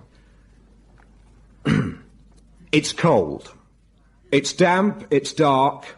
I want to go home. I want to be in a warm bed, but I can't because I'm chained to a radiator in a cell.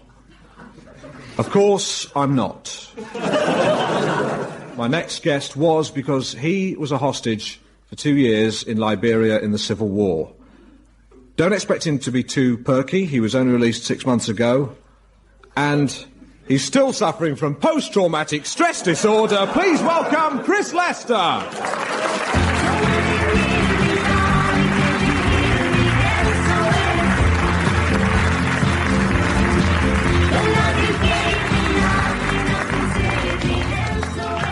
Knowing me, Alan Partridge, knowing you, Chris Lester. Aha. Aha. Right, thank you. Thank you for being my hostage today. I assure you, I won't be keeping you for longer than 10 minutes. Now, you were confined for 2 years. 2 years, that's right. Yeah. Now, how long is that exactly? Well, it's a long time when you don't know when it's going to end, and I mean it's a long time out of anyone's life. Yeah, I mean, let's sort of break it down. It's 100 weeks. It's 18,000 hours, 18,000 episodes of The Darling Buds of May, if you like, or another way, 36,000 episodes of Knowing Me, Knowing You. It sounds like torture. Was it? Was it torture? Yeah, well, obviously psychologically. I mean, good. we were just political pawns. You see, Pawns in a game of cruel chess. Yeah. Yeah. Who were the bishops? Yeah. I don't think the metaphor stretches really. Fine. Okay. All right. Now, how? A question I'm sure everyone wants to know is how did you relieve the boredom? Yeah. Well, you have to keep yourself mentally active all the time, because you can't be active physically. So you invent games, you play games. For example, shopping. I don't know if you know the shopping game where you say, No. I went shopping and I bought an apple, and then I went shopping and I bought an apple and a banana. So A, B. I went shopping and I bought an apple and banana and something beginning with C, a cucumber or a carrot. So Cake or coat. Coats, yeah, it can be anything beginning with C. See, and you have to. Or cheese. Yeah, not got a cuss sound, but it counts. Cheese is fine. Cheese is apple, banana, cheese. So D. Are we going up to Z on this? Are we? No. It's not a good idea to go to Z. Zebra. Whilst you were there, what I want to know is there must have been some funny incidents. There must have been something funny must have happened. Well, no, not really. I mean, you've got to imagine the situation that you're in the cell basically for 24 hours a day. I know. There's no exercise. I know it was depressing. I just don't want to dwell on that. I really don't want to. It's. I really can't just. I'm not asking for that. Look, I'm just saying, will you do something amusing? You tell us an amusing story. Come on! Well, after about 6 months in prison, I found scattering across the floor a little beetle, and I called it Hope. And after about 6 months, I fell asleep, and the matchbox was open, and Hope escaped. But in a way, I wasn't sad because Hope had escaped, and I felt that prefigured in a way my own escape, which indeed it did, because I escaped 12 months later. And you're absolutely sure that's the funniest thing? Listen, if you can remember anything, just please, this is very important. If you can remember anything funny in the rest of the interview, just cut straight in with it. Right, fine. And if you want, you can make something up. It doesn't really matter. Yeah, okay. I'll tell you, in fact, if you want to get one of the researchers to get Frank Muir's Book of Anecdotes, just dress it up, change the location, it doesn't matter. Okay. Yeah. I just want you to get the audience on your side, because I have to say, at the moment, you're coming across as a bit of a sourpuss. I don't want the punters to think you're a bad egg. I know you're not. I don't think you're quite understanding the situation. Like, you have to make do with what you have in those sort of situations. Like, you don't have much of a choice, for example. Well, I mean, you did have a choice. This is what you've not told the audience. That for 2 years, you were chained to another human being. Phil. You had a choice between talking to a human being on one hand and a dung beetle on the other. Yeah, not a dung beetle, elm beetle. Whatever it is, they're all stupid. I mean, now, I think it's about time we had a surprise. A surprise for you. Yes, he was chained to you for 2 years. You've not seen him for 6 months. He impressed us all with his good humour and positive attitude when he was released. Please applaud loudly and freely for Chris's comrade in chains, Phil Collins.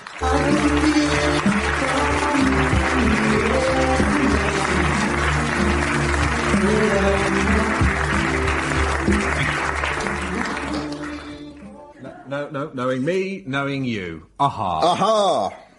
Now, before we go any further, get it cleared up straight away. You're not the real Phil Collins. It's just That's right, no, I'm not the bald guy in Genesis. No, it's just got the same name. That's right. Now, you were incarcerated for 2 years.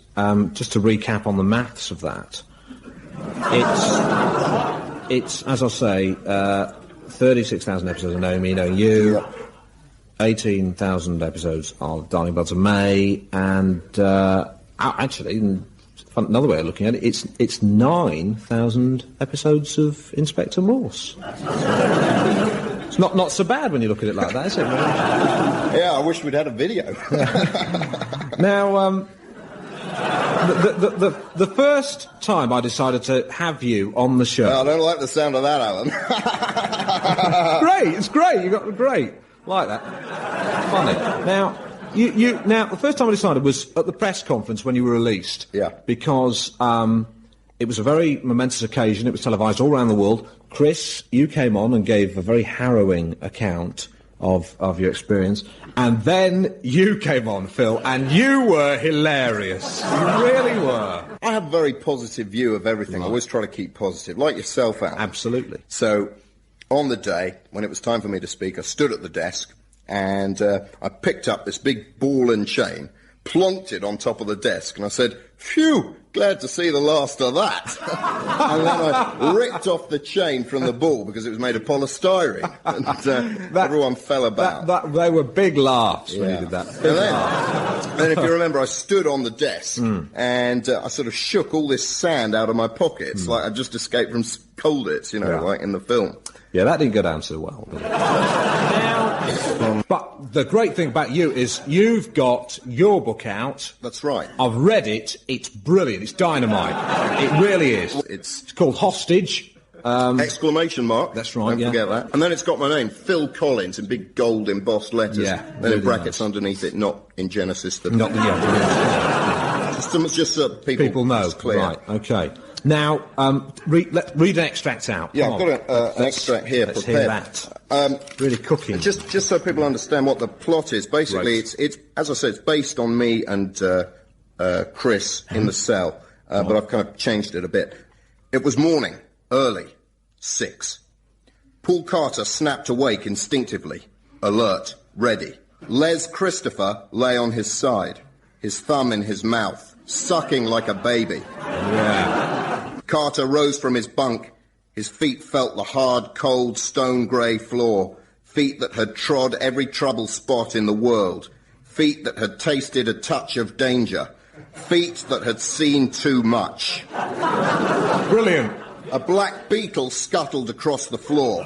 Instinctively, Carter crushed it with his heel. It shattered with a satisfying crunch. Excuse me, Phil. Carter smiled. Was that my beetle? It's fiction.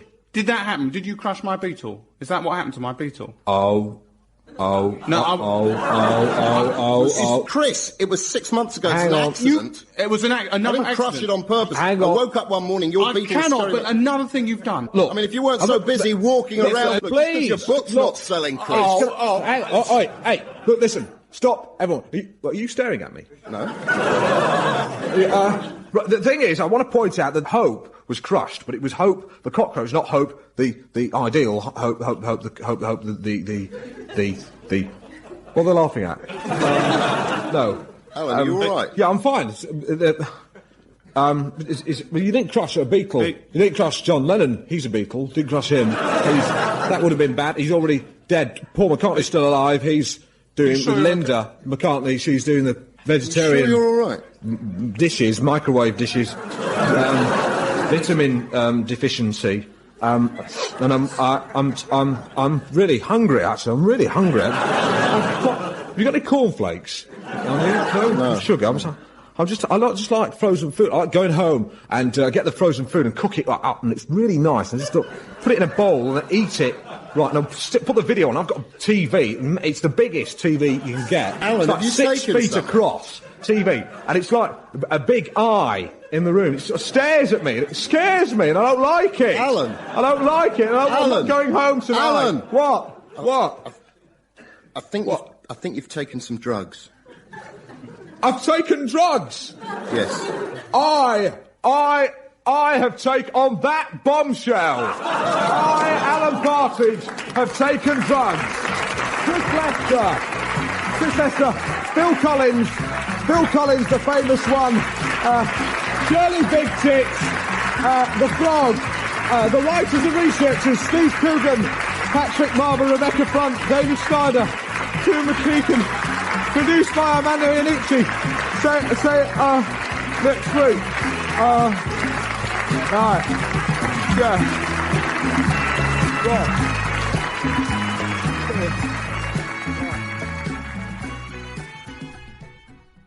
Knowing me, knowing you,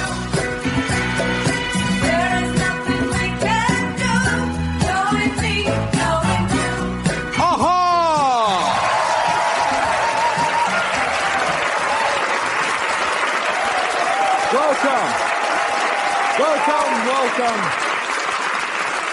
Welcome to Knowing Me, Knowing You, my chat show with me, Alan Partridge knowing you, the you my guests, and the you, the audience. Before the chat show, I've got a bit of a plug I want to do with a new book I've just published.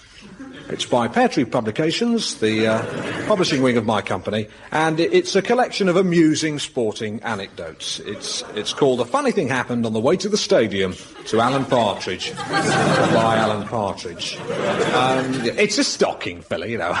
I mean, it's not going to win the Booker Prize. You know, it'd be nice to be nominated. Before I introduce my first guest, here's an extract from the book, and it's about when I bumped my car into a well-known celebrity's car, George Best's. Well, I shouldn't have told you that, actually. I'm sure it's a bit of a surprise in the anecdote.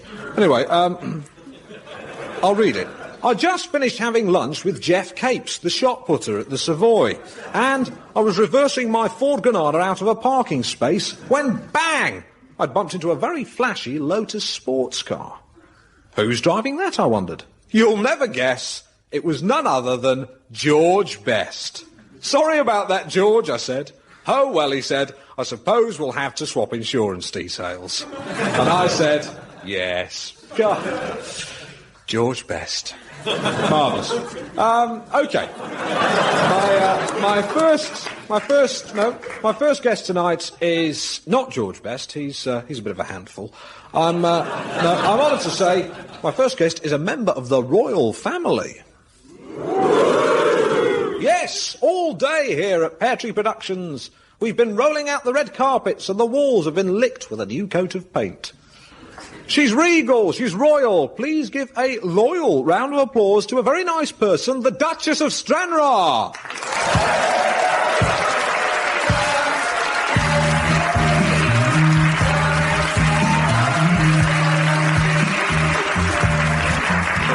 Right. Stranraer. The first question, Duchess, I have to ask is, how do I address you? Well, really, there are three forms of address. Formally, you would call me, Your Grace.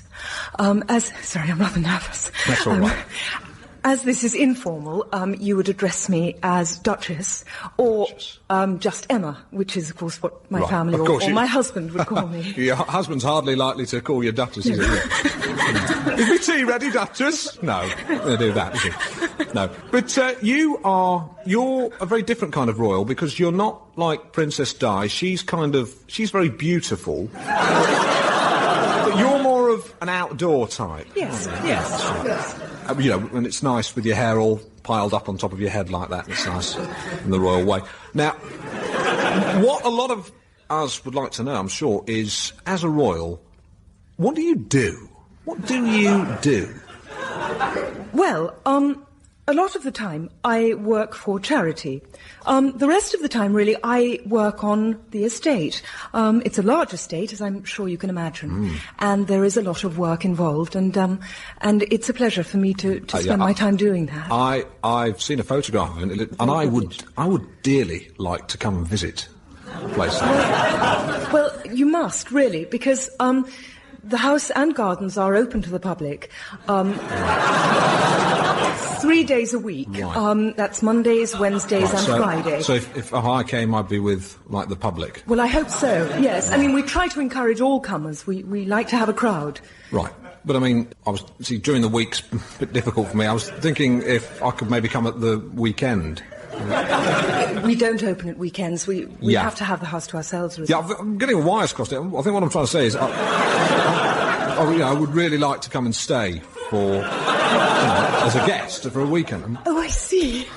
I suspect you're teasing me a little bit. Well, no, I mean, you are always welcome to Caxton Avenue in Norwich. Just, ring ahead and I'm delighted. So, I mean, could I stay? It would be a little difficult to arrange. OK. All right, fair enough. We'll talk about it after the show. Yes. We'll get our diaries out, hammer out a few dates. Yes, okay. Yes. All right, now, what are your plans for the next year? Well, in July next year, we are planning a grand charity gala for Refuse, the anti-drugs charity. And that will be at the Royal Albert Hall. Wonderful. And after that? After that, I think I'll be putting my feet up at home. I'll need a rest. Yes. So what about then?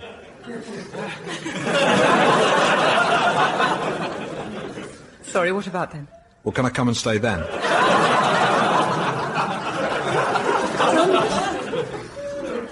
Well, I think we could discuss that nearer the time. Yeah. Well, it's just that, we're both busy people. If we discuss it nearer the time, it's not going to happen, is it? I mean, that's what I say when I want to put someone off, Never mind. It's good, it's good to meet a royal like you who's got a sense of humour.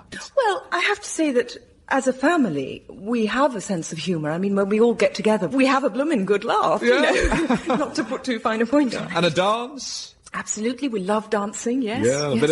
A bit of a sing-song? Oh, we have many musical evenings together, yes. Now and again, a bit of tomfoolery? Yes, one or two practical jokes get played. And I'll bet that now and again, when you're on your own, you secretly get completely rat-arsed. I'm sorry. But the point really about all this fame is that I am prepared to try to use what little fame I have for charity. Sorry. I do a lot of work, as I've said, for Refuse. It's a drugs rehabilitation charity. I think I overstepped the mark there before. I really am genuinely sorry about that. Well... Went too far. Yes, you did. Right. So, most of my work really... you forgive me? Involves this kind of public relations exercise. Look, let's talk about your charity. Yes, I am. Right, because you were touched personally, weren't you, by the drugs problem? Yes, indeed. That's really what began me on this crusade. My son Clive had a drugs problem. That's right, Clive the junkie, as you say. Well... He's not a drug addict. Ex-junkie, no, he had a drug problem. Thanks to Refuse, he no longer has one. And right, that was in the press. I don't know if any of the audience are unfamiliar with that instance. Just to sort of I don't want to dwell on it, but that was when your son Clive was in the Cafe Royal. He smashed it up, didn't he? Yes. It wasn't nice. It was very unfortunate. Yeah.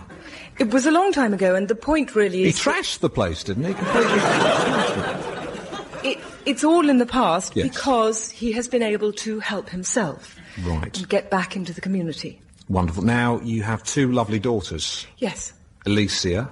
She's a bit of a maverick, isn't she? Oh, no. She's now a performance artist and doing very well. An actress? No. A performance artist... You watch them paint? Well, no, it's rather more complicated than that. If I can just give you an example... of a performance that she gave some time ago in a space which I attended. She had daubed herself in paint of many colours and accompanied by a pop record. I think if I remember rightly it was Gary Glitter. I think it was Do You Want to Be in My Gang? I can't remember. She marched very purposefully backwards and forwards throughout the space, back and forth, back and forth, back and forth, and it was really very powerful. It sounds hilarious, it really does. Well, it was witty, but it was sounds like the visually... Goons. Yeah, very good. But I don't want to press you on this, but I have one of the reviews Xeroxed here, and it says she was seen simulating defecation on a photograph of Winston Churchill. What's all that about? I wasn't present at that performance. I think it was an encore or something. I don't know. I mean, you'd have to ask Alicia. Well, get her on the show. Yes. As long as she doesn't defecate on me.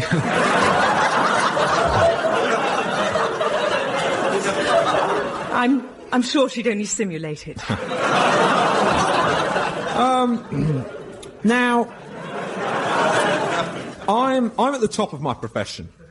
Yeah, there could be a little argument about that, but you, in a sense, are not at the top of yours. You're 27th in line to the throne, so that's quite a way to go. Oh, well, there isn't really a career structure, you know. I mean, I have a position which I have always held. Do you want to be Queen? No, I don't. Deep down? No, not at all. Could happen. No, it couldn't happen. Could happen. Let me paint a hypothesis for you. It's Christmas. Balmoral. The whole royal family are there. Edward pulls a cracker. There's a bomb in it. They're all wiped out. No, really? They're wiped out. Just bear with this, right? The outer royals, the Armstrong Joneses and that photographer bloke, they are all going to the funeral in a big minibus. A sniper takes out the driver. No, it really, goes over a cliff. No, I'm sorry. Stay with it. Just bear with me. Now, your husband is shooting grouse. A messenger brings him the news of this tragic second event. In his excitement, he realises he's going to be king. Suddenly he loses his footing and, with his shotgun, and this may be stressful, he blows his own head clean off. No, this is going too far. Now, the Prime Minister knocks on your door and says, Emma, will you be Queen? What do you say? No, it's a preposterous question. It could... I would. You know, if I was asked by the Prime Minister, would you be king? I'd say I would sacrifice my career on Radio 4, and I would say yes, I will be King Alan. The first. Would you? Are you prepared? Would you do your duty to your country? This is pure fiction. Would you do? Do you think she should be Queen? Do you think she should be Queen? Yes. Would you be Queen? No, those circumstances would not arise. In your people's hour of need, would you be Queen? Of course, in those circumstances, yes. Yes, you do want to be Queen. Yes, of course you do. You're only human. Good luck. Good luck. And if you make it to the top job, come back on the show. Tell us about it. Fingers crossed. Ladies and gentlemen, the Duchess of Stranraer.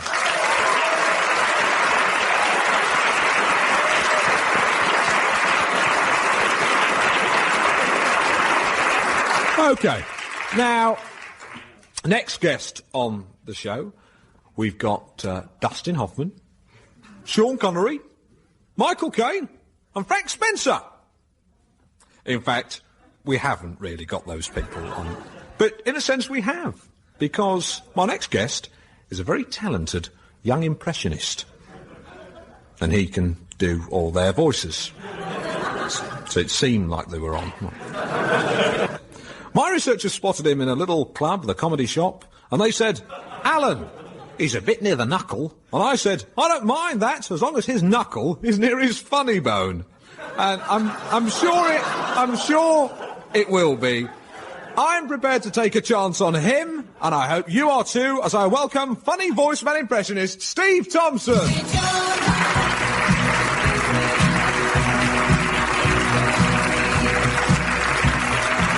Make yourself comfortable. Welcome to Knowing Me, Knowing You. Aha. Aha. Aha. Aha. This is your first chat show. Yeah, that's right. You've not done Wogan yet. No, haven't yet reached the giddy heights of Wogan. Do you Wogan for us?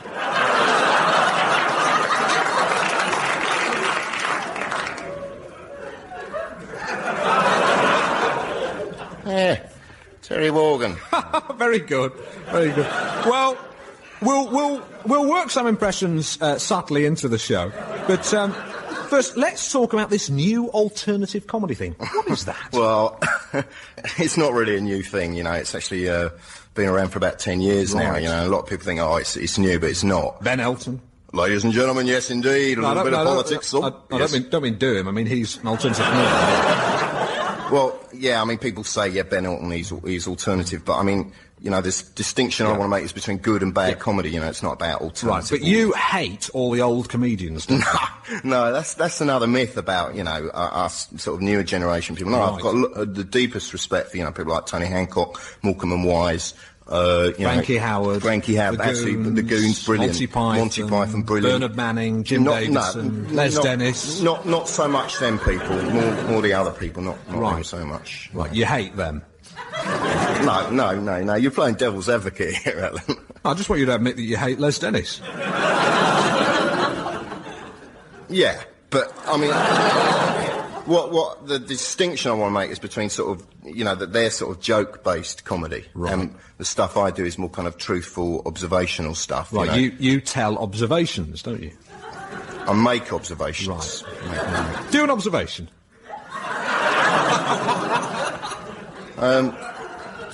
Well, this is a bad example, but have you noticed how when you get in a cab and you're talking to the taxi driver, he always turns around to talk to you? So maybe he should have a steering wheel on his shoulder. Is that which bit of that's the observation? The first bit. Right. You're right. That's a bad example. In my comedy, I'm trying to deal with generic human truths. You know, I want to be funny. Yeah. But with dignity. Do you, Frank Spencer? Betsy, the cat's done a whoopsie. Very good. Do Dustin Hoffman. Oh, Michael Dorsey and Dorothy Michael. James, great, lovely. What would Sean Connery say if he came in the door now? I think he'd say, my name is Bond, James Bond. Your name is Partridge, Alan Partridge. Of course he would. Probably so. Roy Hattersley. Can't do him. All right, OK. Look, Frank Spencer's come back in the door. I really don't actually do Frank Spencer. I did it then because I needed to, but I don't actually. You're one of the spitting images, aren't you? Well, I do voices on Spitting Image. Yeah. Right. I've been tipped off by my Spitting Images insider that deep down somewhere they're planning to do a new puppet. Oh, yeah, they're doing Alan Henson. Yes, because he does Match of the Day, and I've heard they're doing a puppet of one Alan Partridge. I can neither confirm nor deny. Yeah, come on, tell us the truth. Well, I'm sworn to secrecy, Alan. Bet. Come on, are they making a puppet of me? No. Right, that's a relief. Yes. Phew, close shave there. Make fun of me. But you do an impression of me, don't you? Once I did one, a gig, I did an impression. Well, can we hear it now? Well, I don't know if it's appropriate for this programme, you know. It's quite, you know, I do it quite late night in a quite boozy club. You can't scare me. You're talking to a man who's been debagged at a pharmaceutical conference. Come on, do your Alan Partridge. I prefer not to. That's why you're on the show. Do Alan Partridge. Do it.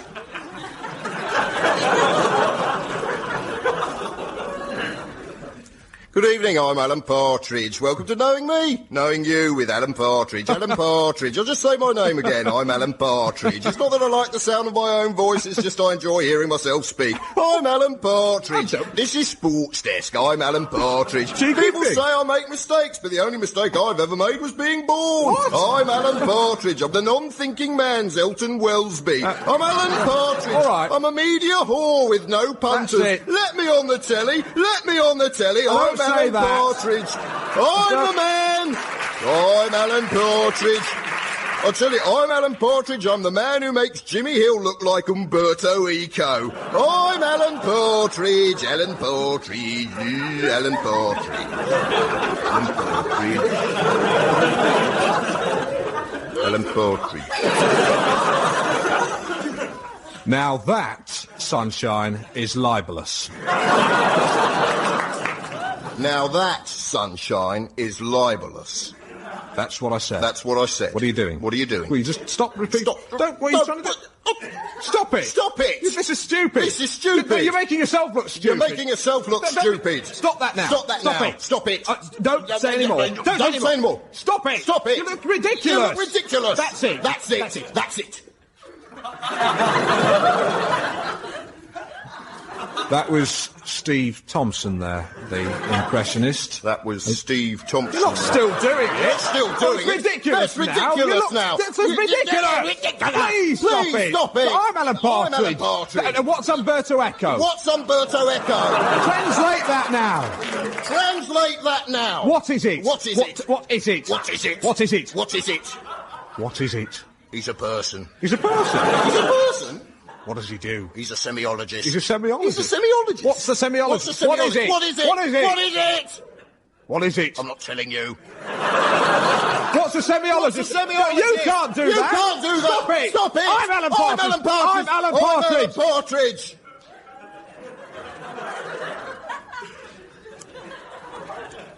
If you speak again, I will physically hit you.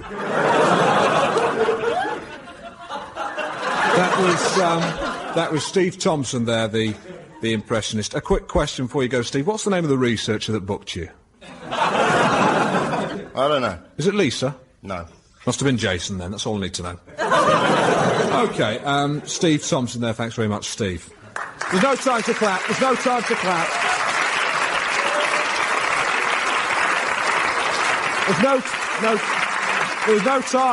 no time. Now, my next guest is a government minister. She made a name in the early 80s as the uncompromising leader of Norwich City Council. And as an MP, she's quickly shot up the greasy pole as Junior Minister for Housing. In the past week, she's been subject to some unforgivable press rumour and innuendo regarding her holiday abroad with two 17-year-old boy twins. And she's come onto my show tonight to clear her name and to tell us how she's making this country great again.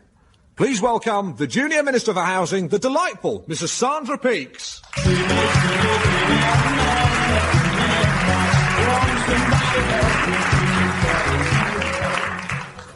Welcome. Knowing me, Alan Partridge, knowing you, the Minister for Housing, Mrs. Sandra Peakes. Aha. It's my pleasure, Alan. No, you say aha. Aha. Thanks. Now, you and I have something in common, don't we? We both live in Norwich. That's yes? right. We both come from the little island in the bog, Norwich, and you're now MP for Norwich, and you've recently reached the dizzy heights of junior ministerial office. Congratulations. Thank you very much, and thank you for your sterling work in the election with the loudhailer. Well, it was a pleasure. I don't want to disclose my political affiliations here. I think that would be inappropriate, but suffice to say that on April the 10th, I think we all breathed a sigh of relief. We certainly did. And, of course, if I may say so, a very successful leader of Norwich Council. That's in right, your doing time. what had to be done, getting rates down, getting poll tax down, and not handing out money, but handing out hope, which is a lot more precious. Right, and getting rid of those gypsies as well.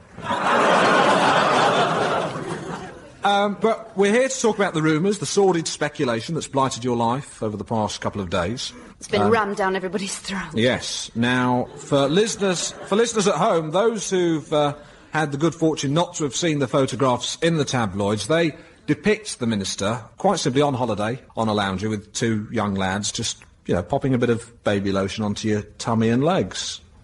Now, these 17-year-old twin brothers... Hence the predictably smutty Sun headline. Twin Peaks, that's right. Yeah. Presumably a reference to your ample bosom there. No, that's a reference to the fact that my name is Sandra Peakes and the two lads were twins. Oh, right, that's clever. But it works both ways, doesn't it, really? Well, if you have a tawdry mind, yes. Yeah. What was actually going on? Well, look, as you well know, Alan, the only Twin Peaks that I'm interested in are the Twin Peaks of initiative and responsibility. Very clever. Now, these two lads, these were two homeless people with initiative, and they wrote to me explaining the situation, which quite naturally I wanted to do something about, and we gave them a job on Brightside Constructions, my husband Brian's construction That's right, because he's employed a lot of young boys, hasn't he? Yes, 250 in the last 3 months. Golly, that's a lot. But why did you take the boys on holiday? Well, this is the point I'm trying to make. It's very easy to lose touch with the public, and Brian and I thought it'd be a great idea to take Craig and Matt away, get them out of their depressing environment, get to know them at a grassroots level. Now, if a minister for housing can't get to know the very people she's trying to house, then what sort of democracy is it? Absolute. Hear, hear, as they say in the House of Lords. Now, as far as I'm concerned, that issue is closed. We've got rid of the muck. We've hosed you down. But just in case there's any little bit of dirt still sticking in any nooks or crannies or cracks on you, then let's get out the high-pressure nozzle. Let's Let's do that by bringing onto this programme, with your consent, Absolutely, yes. the two young lads at the centre of this episode. They're here tonight. Please welcome the two 17-year-old twin lads. They've been great in hospitality, making us all laugh. Please welcome Craig and Matt Bradley.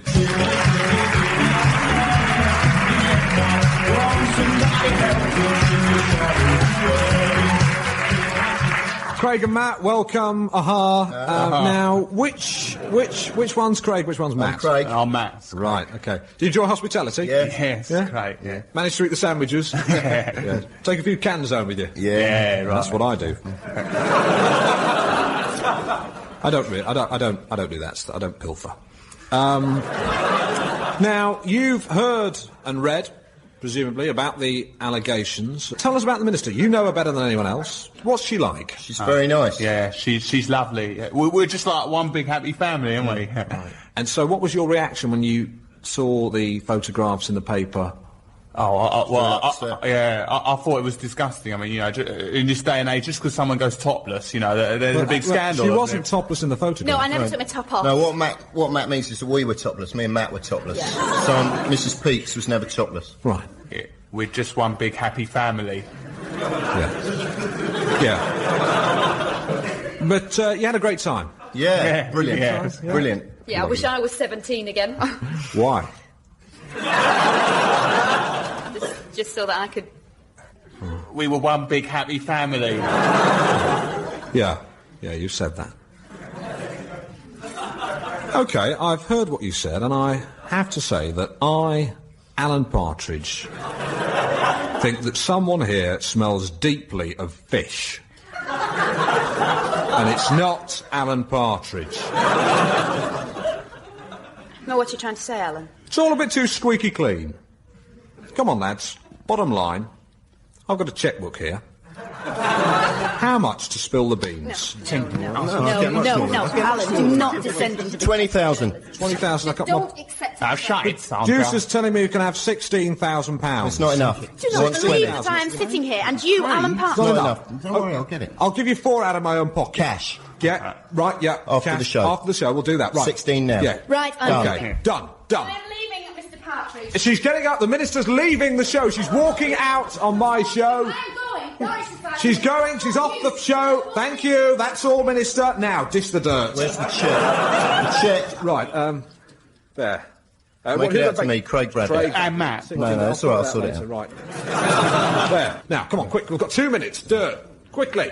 Right. Come We're on. rent boys. Rent boys. Right, what did you do? Everything. You got it to She work. got us through an agency. Yeah, what did you do? What did you- Bondage. She made us dress like dogs. That's what she does. disgusting. Give dogs. She wanted us to be dogs. She had sort of metal clanking leads. Yeah, Oh, all leathered, like dogs. That's awful. Any more? She made Quick. us bark, and we had to eat dog food from a silver Yeah, bowl That's with her disgusting. name. I ate it. Did Craig she didn't. use a tawse? A what? It's bamboo back leather strap, 3 prongs. Yes, yeah. Right. Yes.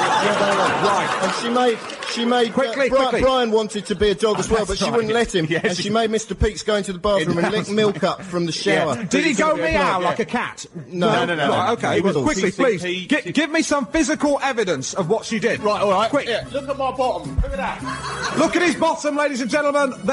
Look at that. But look at his... Alan, they can't see. I'll describe it. It's got 2 cheeks. It's just like an ordinary one. But it's got deep welt marks. My brother can't sit inflicted down. He can't by sit down. a tawse. Inflicted by a minister of the Crown. And on that bombshell, we say, knowing me, Alan Partridge, knowing you, the impressionist, the you, the Duchess of Stranraer, the you, the rent boys, and the you, the Minister of the Crown. That's all from me, Alan Partridge. Thanks to my team of writers and researchers, Steve Coogan, Patrick Marber, David Schneider, Rebecca Frantz, Doon Mackichan. Thanks also to my producer, Armando Iannucci. We'll be back at the same time next week. And we've just heard that Sandra Peakes, the Minister for Housing, has just resigned. Yes! A broken woman. We broke her. Good night. Thank you.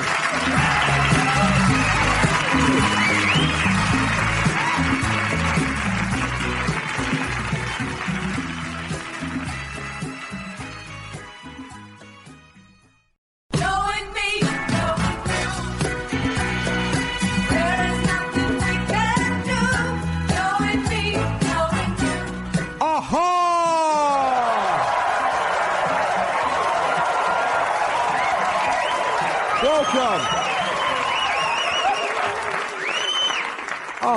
Aha! Or should I say yeehaw? Because I, Alan Partridge, am broadcasting live from Las Vegas, US of A, stateside. I promise you tonight we have a real half-pound cheeseburger of a show for you.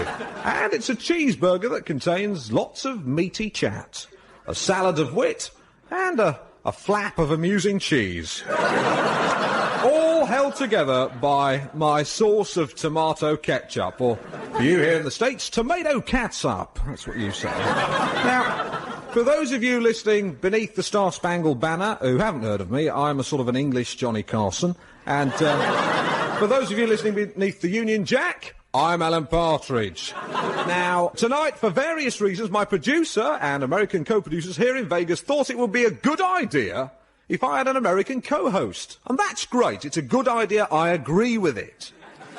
So, to that end, please welcome my co-host, or should I say hostess? Perhaps I shouldn't say hostess, because that in England is a whore. And she's not a whore. She's not a whore. Nevertheless, she's the sort of woman that you wouldn't mind paying cash to be with, because she's so beautiful and lovely.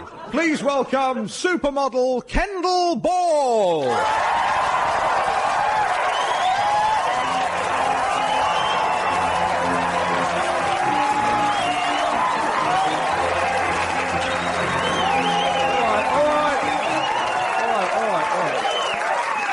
Right, okay, right. Shh. Knowing me, Alan Partridge, knowing you, Kendall Ball, Hi, everybody, how you doing? It's great to be in Vegas, okay? Right, fantastic, Kendall. It's swell, or in English, great to have you on. Great to have you on my show. Well, it's great to be on the show, Alan. My show. Now, in case anyone listening doesn't know who you are or what you look like, I'll describe you to the listeners. Now, she's very beautiful. No, she's please, very tall. Alan. I have these sticky out ears that look like Prince Charles. I hate them. Oh, come on, you don't look like Prince Charles. Well, I hate them. His Royal Highness is someone who I share many of his beliefs, and I agree with a lot of what he says, but he's a deeply ugly man. Don't. You know, you've got a lovely little beauty spot there. No, this is a mole, Alan. It's awful. Yeah, I don't like using the word mole. It's not a mole. It is. I'm going to have it removed. No, come on. It's not a big fat mole with a tuft of wiry hair growing out of it. It's, you know, to describe you, basically, what you're wearing, you look like $1 million. Your legs go right up to your armpits. Not literally. That would be hideous. So, remember, please, to listen to me and look at her. Don't get it the other way round, please. That would be awful. Okay. Our first guests are a married couple. In fact, they're one of Hollywood's star couples. She is the daughter of legendary star Mamie Langland and sister of the equally legendary star Laura Langland. And, of course, is a superlative singing star in her own right. And he is a British actor, gentleman star, who first twinkled his bright talent in the Hollywood galaxy 40 years ago when he starred in the film Little Lord Fauntleroy. So please give a glittering reception to Sally Hoff. say that. Sally Hoff and Conrad Knight.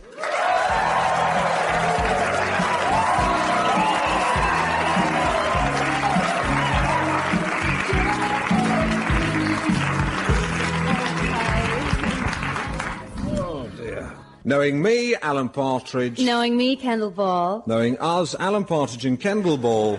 Knowing you, Sally Hoff, and husband Conrad Knight. Aha.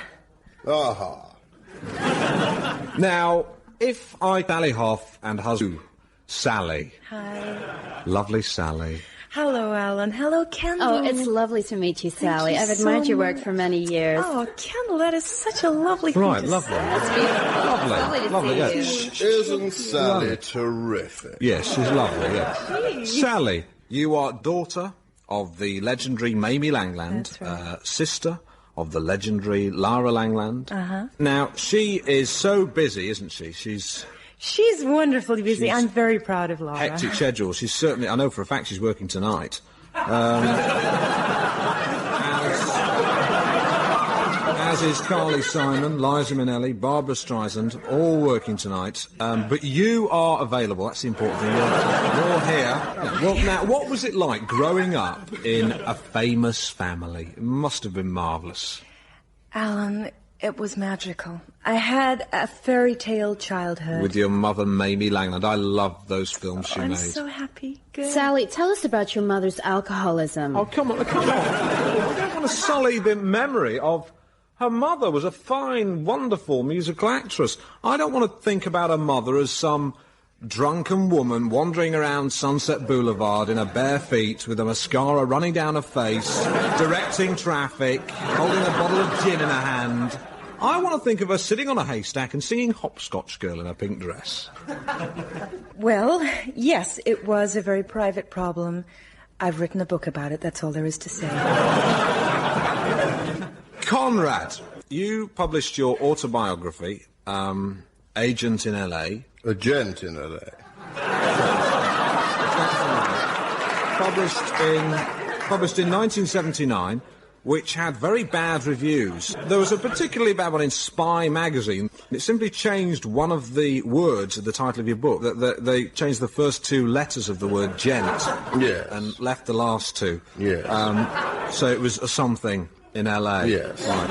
And I immediately sued Spy magazine. Sadly, he lost the case. In fact, you said a legal precedent because you're one of the few people who can now be referred to in print as that thing. Yes. Without fear of litigation. That's absolutely right, Alan. But no other medium, just print. Just print. So I couldn't call you that. No, but you could fax me. Right. Or indeed, scribble it down on a piece of paper and hold it up to your face. That would be perfectly legal, yes. And people do that. Conrad, can I ask you about the McCarthy era? It was a very sticky patch in your career. I wonder if you could illuminate it for us. Well, I wouldn't say it was a sticky patch. It was a time when one had to stick to one's principles, and I did. It was because at the time you were under a lot of pressure, as were many people. You were called before the House Committee of Un-American Activities. Yes, I was. Before Senator Joseph McCarthy. Very intimidating man. You certainly was. And I remember hearing the tape. He asked you, he said, will you name any people who you knew to be members of the Communist Party? And you said... Humphrey Bogart, Charles Chaplin, Arthur Miller, Elia Kazan, John Huston, Well John done. Ford, Well Fincham... Charlie Chaplin especially, I heard about him being a communist, and whenever I watch those films like Gold Rush, you know, and see him walking along, that walk seems sinister somehow. The walk seems to be saying, yes. Be a communist. You did the series of dinosaur films, didn't you? Yes. Now, they were rubbish, weren't they? Well, Alan, one of them won an Oscar. Yeah, best use of an animated dinosaur. Well, I've done better work, of course. But have you? Well, I have my business interests. Would you want to tell us about those? What are your business interests? Conrad Knight socks. What's that? They're very distinctive socks. Conrad Knight socks. They have a special kind of crest. It's Conrad's historical family crest, which I designed myself. Conrad Knight socks. Hang on a second, you're advertising. Conrad Knight socks. All right. Put a Conrad Knight sock in it. Conrad... Shut up! Now, 1991 was an annus horribilis for you two, wasn't it? Conrad, you had a massive heart attack. Sally, that was a terrible year for you as well. You had a total nervous breakdown. Mm-hmm. Yeah. Your nerves collapsed completely, didn't they? How did you cope? Kendall, it was very tough. The important thing is that what we experienced then was a tremendous outpouring of love and emotion. Yes. From friends and fans. Beautiful. I have a letter here. May I read this letter? Please do read the letter. This Is it a long? letter. It's very, very brief and Good. very beautiful. It's a letter that was from a little old lady in Updike, Massachusetts, specifically about Conrad's illness, and it simply says this. It says, Dear Conrad and Sally, I have heard that Conrad is very ill.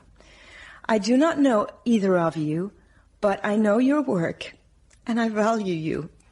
I feel as though I love you both. I'm sorry. I have very little left to live for, and if you die, I will have nothing. Please, Conrad, don't die. And it's just, I'm sorry. It's a very beautiful letter, and it was the kind of thing that... And I wrote back to her, and I wrote, Dear old lady, thank you for your terrific and moving letter, and we love you. Please, don't die. And I enclosed with the letter a pair of Conrad Knight socks to cheer her up. It was a lovely gesture. Did she write back?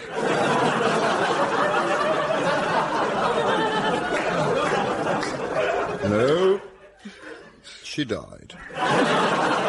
Why? Why do people have to die? The important thing is that it's a wonderful thing. We're back. I think we should wind up now. No, this is... You're listening to Alan Partridge. This is a beautiful moment of emotional outpouring. This is a transatlantic sea of tears that you're hearing now on Radio 4. Right, over to you, Kendall. I believe that you two have a little surprise for Alan. We do, Kendall. We'd like to sing a little song for you. Oh, well, thank you. And that be more all right? of a surprise, Alan. You're going to sing with us. Oh, yeah. I can't sing.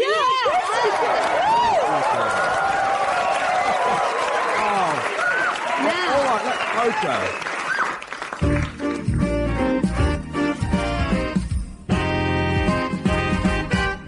I know you better than I know myself. Thank you, you're very kind. Oh, so much better than I know myself. She does, you know. I know the tricks you play. What tricks? I've seen them every day. No wonder I'm bored. Bored? No wonder I'm mad. Conrad No wonder Knight I'm songs. crazy over you.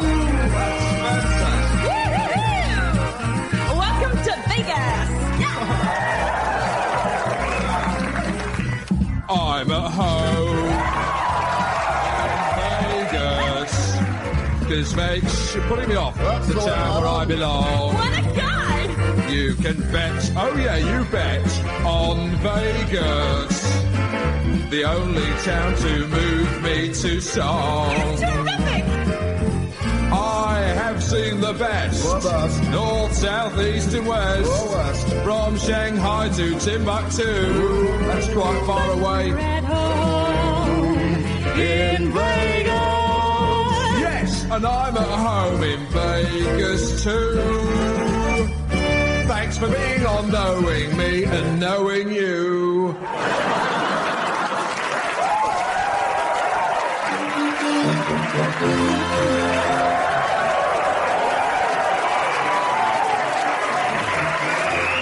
Thank you. Thank you. Now, would you all Whoa. I start. Knock, knock. Alan. Alan Partridge. Now, you've probably guessed, I'm not a comedian. But our second guest most definitely is. Now, he learned his comedy skills in the Catskills. He's got belly laughs in the Borscht Belt, and every time he comes to Las Vegas, he's a surefire comedy winner. Twice this week, I've shouted, book him! Once when I was commentating on a football or soccer match, as you say, and Stuart Pearce committed a particularly nasty foul, and I shouted, book him! The second time was when I was having a meal last night in the Hotel Carnaby, and I saw a very talented New York Jewish comedian, and I shouted, book him! His name is Bernie Rosen, so please welcome Bernie Rosen!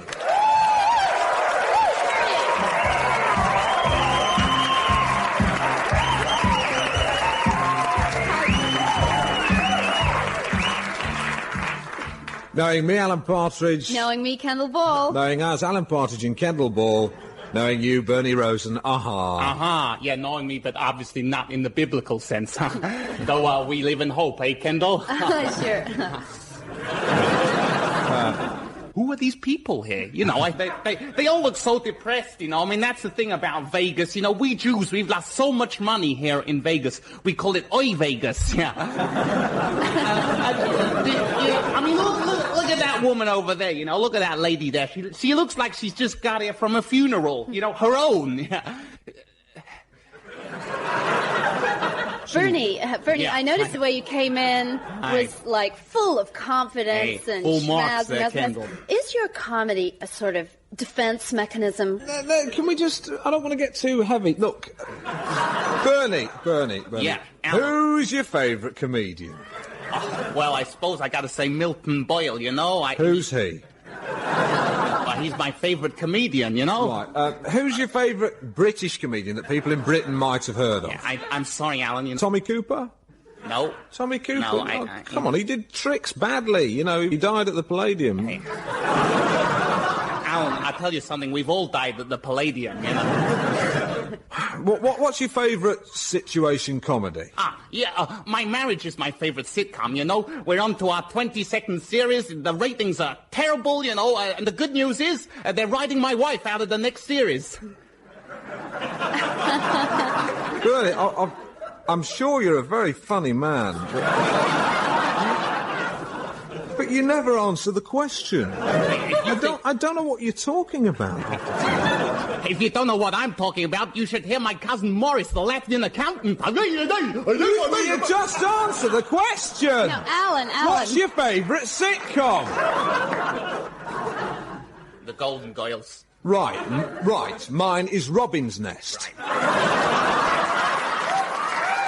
It was brilliant, actually. Richard O'Sullivan ran this restaurant, and it really was chaos. It was, and the man who did the washing up only had one arm. When you think about it, it's ridiculous.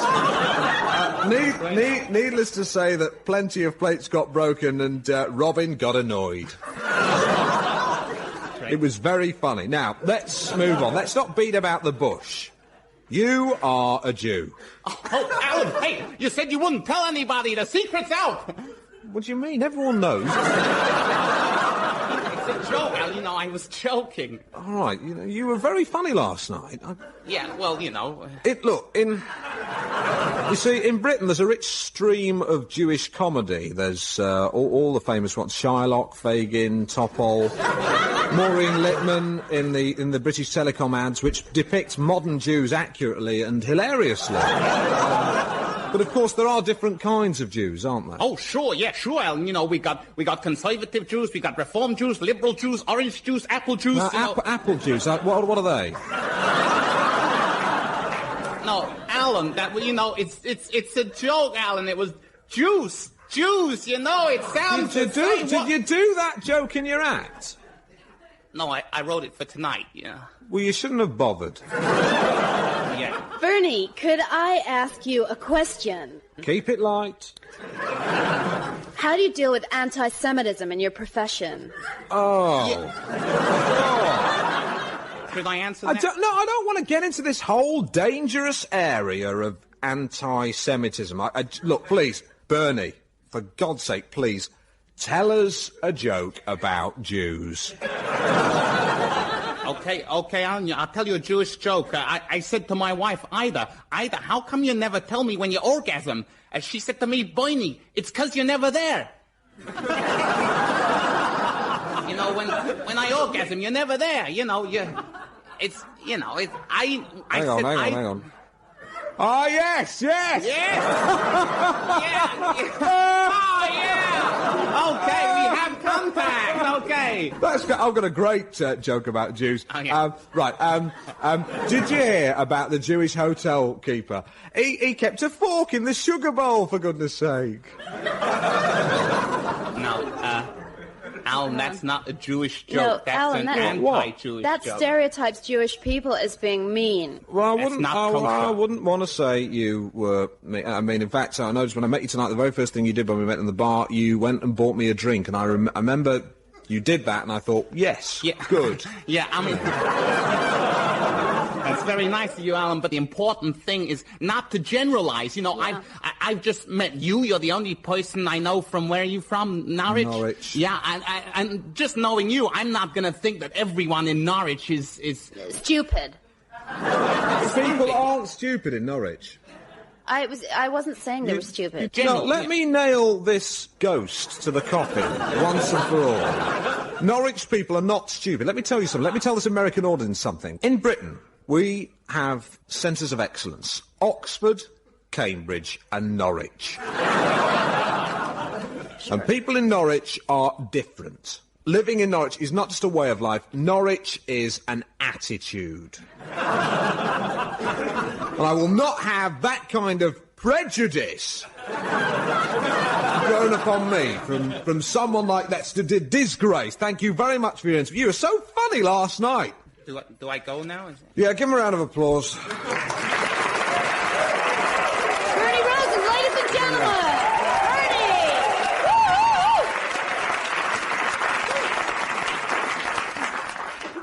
Our final guest tonight is not so much famous as infamous.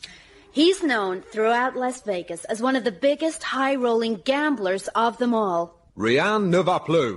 Place your bets. The dice are loaded. Stick or twist. Two fat ladies, 88. Legs 11. 11. All these words are music to his ears.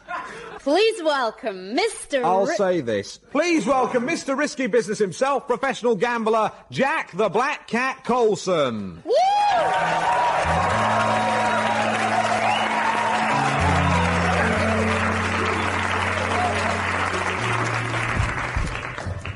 Knowing me, Alan Partridge. Knowing me, Kendall Ball. Knowing us, Alan Partridge and Kendall Ball. Knowing you, Jack the Black Cat Colson. Aha.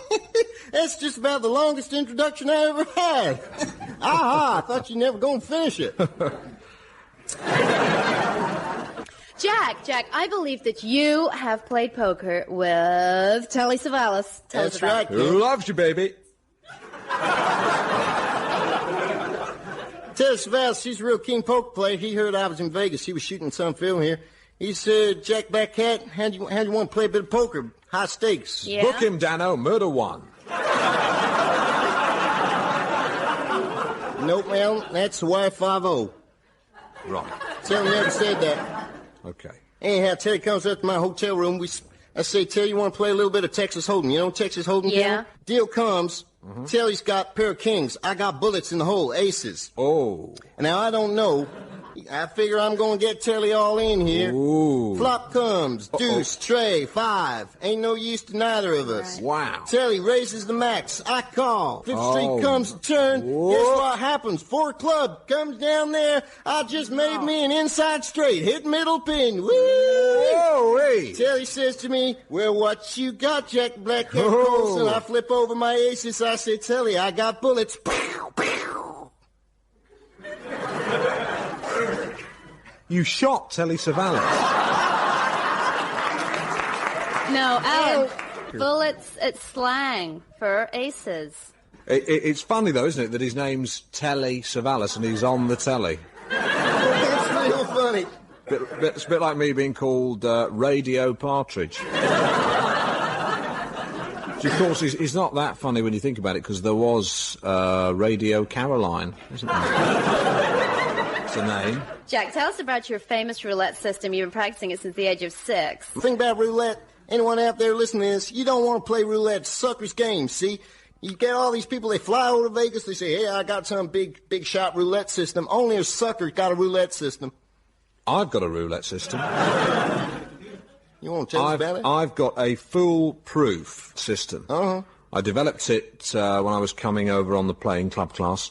And I've tried it out several times now in my imagination, and it works every time. I can believe that. This is how it works, right? But it's like the toss of a coin. Look, if I toss a coin and it's heads, the next time I toss it, it's bound to be tails. Nope, it's 50-50 every single time. Alan, coin ain't got a brain, ain't got consciousness. No matter what's going on around the coin just does what the hell it wants to do, a bit like yourself, Alan. Well, I bet you any money that if I put my system into practice, it would work. I'll bet you. Well, I may just have to take you up on that little bit, Alan. Well, you could just take me up on that. Well, I may just do that, you could Alan. do it if you want. Well, I may just do that. Do it!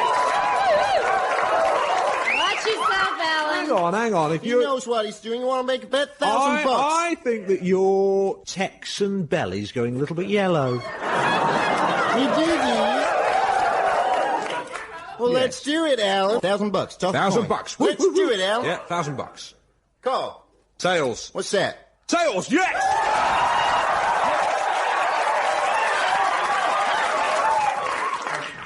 $1,000 to me. Take a check. Who do you want me to make check payable to? Make it payable to Great Ormond Street Hospital. What? Well, you want to raise the stakes a little bit, Alan? Put it up to $5,000? Jack, you slow fucks. No. Nope. No, 10,000. $10,000 $10,000. Yeah. I like the way you're speaking, Alan. $10,000. $10,000. Yes. Call. Heads. What's that? Heads, yes!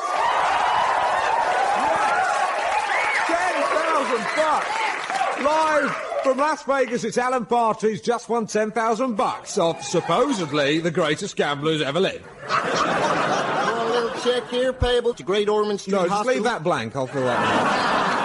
But, thanks, Yes, I'm not. Thanks for being on the show, and thanks for being so gracious My in your pleasure, Al. in your humiliating defeat.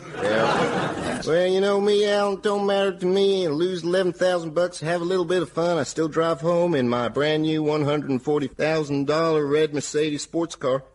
Really? Just drive on home in You've my got a- Mercedes sports car.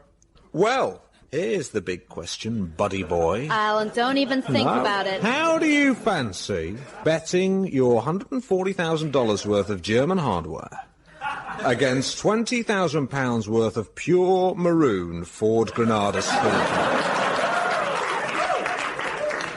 You got it, Alan. Call. Tails. What's that? Heads. Give me the keys, Alan. Hang on, no, you can't. Give me the Please, keys, you can't. Alan. That's in my car. Give me the keys, That's Alan. my car. You can't. Just give me the keys. Best out of three. Ain't no best of three, Come on. Alan. You took a bet. Just give me the keys. Can I have a chance to win it back? What you got, Alan? Do you know what a Nissan Micra is?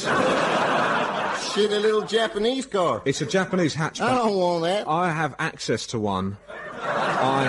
Whose car it's is my it? wife's car. You go- Alan, don't do that. Go on, Alan, I gamble. seriously... Go powder your nose, babe. Ooh, big boy. Come on, yes. Come on, Lyle please. Partridge. Nissan Micra. Yeah. Go. Call. Tails. What's that?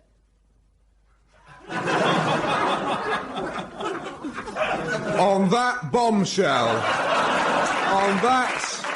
on that double vehicular loss for Alan Partridge in Vegas, it's time to say... I can't say it. You do it, Kendall.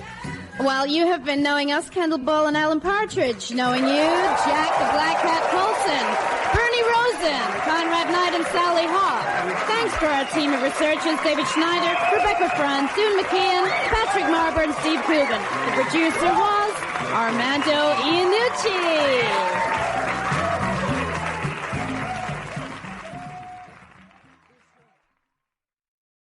Knowing me, knowing you.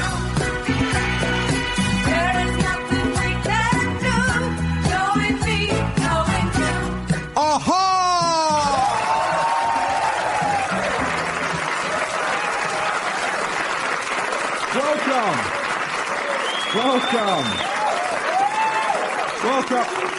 Welcome once again to Knowing Me, Knowing You with Alan Partridge.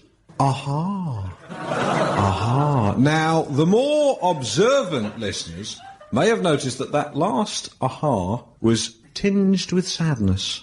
And that's because this is the last in the current series of Knowing Me, Knowing You. No, aha. Now, after this show, the BBC have told me to clear my desk, pack my bags and hop it! No, of course they haven't. They're currently in negotiations for a second series. Basically, they say that the deal's fine as it stands. We say things change. We say in this business, people become hot.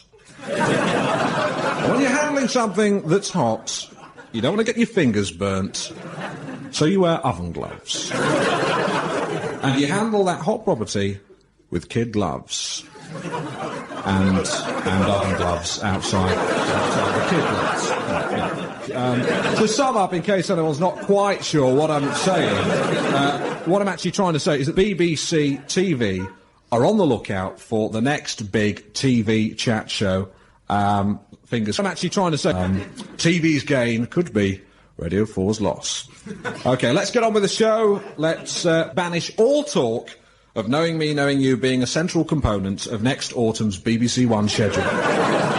My first guest tonight is the commissioning director for BBC Television. Please give a warm welcome to Mr. Tony Hayers.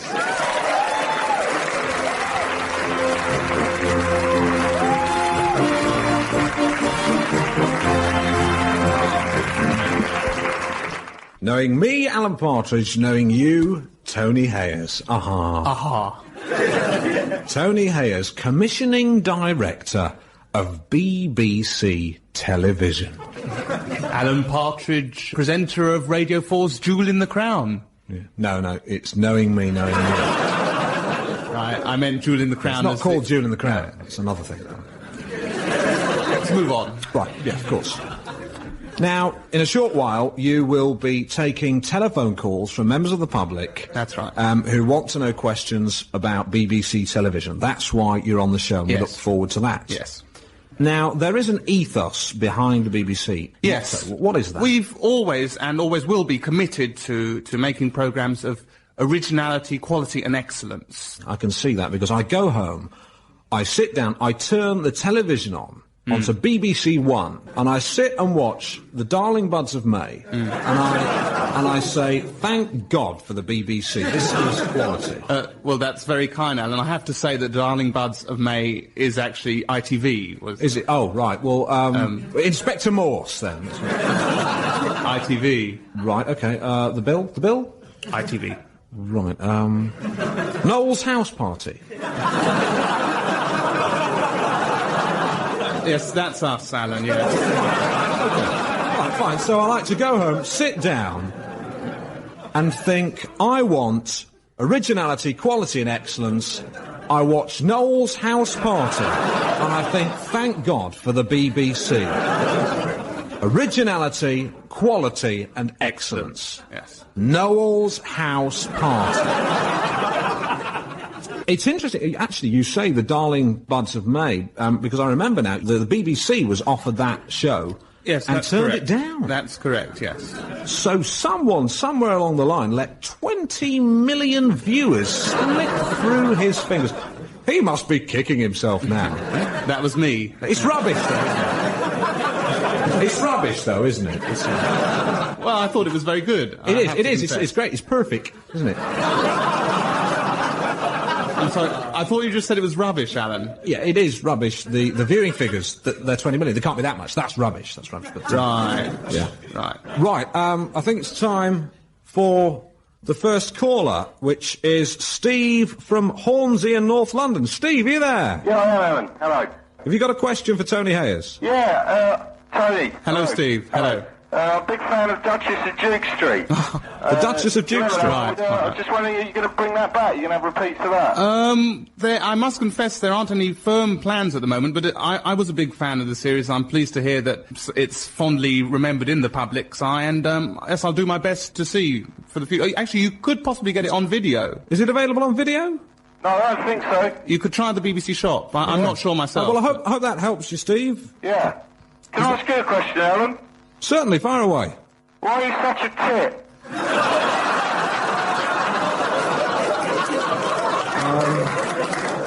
I'm sorry, we can't. Sure. We've no control over that, so I apologise in advance. You haven't answered the question. Why has it been cut off? He should have been cut off. Sorry. The next is Kelly from Withington. Kelly? Hello? Hello. Hello. Kelly. Kerry, sorry. Why haven't you got more youth programmes? What? Why aren't there more youth programmes? Why aren't there more youth programmes? Well, Kerry, that's an area of programming that we're addressing at the moment. We have a youth controller, and we hope that within the next few years we'll really have tackled programming for the 15 to 25-year-old age bracket. Great, and I'd like to think that Knowing Me, Knowing You is in there with the youth programmes, because Simon Bates is a big fan of the show, and he's certainly got his finger on the nub of youth. And indeed, Kerry's called, so I imagine she's a listener. Kerry, do you like the show? No. Right, OK. All right. Fine. Next call is Amanda Southampton from Southampton. Are you there? It's just Amanda from Southampton. OK. Have you got a question for Tony? Yes, hello, Tony. Hello, Amanda. I listen regularly to Radio 4. Mm-hmm. And I heard all of Knowing Me, Knowing You as a consequence. Mm. And I just want to say that it's the most insidiously offensive programme that I've ever heard. Right. I don't know how much of it you've heard, but Alan Partridge, if I can just say, has on air, to my knowledge, hit a child. He's gambled away his wife's car. He has taken cocaine, bribed rent boys. He was openly homophobic to a gay lawyer. I'm sorry, I can't remember his name. Nick Ford. Nick Ford. Thank you. He is unfailingly patronising to all his women guests. Oh, look, have you got a question, dearie? Well, it's really more of a plea, Mr. Hares. Yes. Just please don't let Alan Partridge on the television. Well, Amanda, I'm not responsible for radio, so... Tony, can I deal with this, please? Listen, love, in the cut and thrust of a chat show, people are going to get hit. You can't stand the heat, get out of the kitchen. Sorry about that, I imagine that's a hoax caller, probably wife of the tit man. We've got time for one more call, which is from John in Norwich. Hello, John. Hello, Alan. I listen to Knowing Me, Knowing You a lot. I'm a big fan, and I think it should definitely go to television. Right. It could be made very cheaply by Pear Tree Productions, which is Alan Partridge's company, I believe. That's right. They could make it at Anglia Studios in Norwich. Yes. Very cheaply. Anglia Studios, I understand, has excellent online editing facilities and digital editing equipment as well, which would be useful for television. And I reckon you could probably bring in a show for about £75,000, which in TV terms is very cheap, so you'd have quality programming for a cheap budget. He's got a point. Well, thank you, John. I'll bear all that in mind. That's very interesting. Is that all, John? That all you've got to say? Anything else? Format? The format, because it would be transferring direct from radio, you wouldn't have to pay Pear Tree Productions a large development fee. It could just transfer straight away. I mean, Alan could start broadcasting as of next week, if you wanted. Can I just ask, John, what do you do for a living? I'm a plumber. Thanks very much. Thanks very much. Jason from Norwich. John from Norwich, a plumber. OK, well, thanks very much, Tony Hayes. Give a round of applause, Tony Hayes.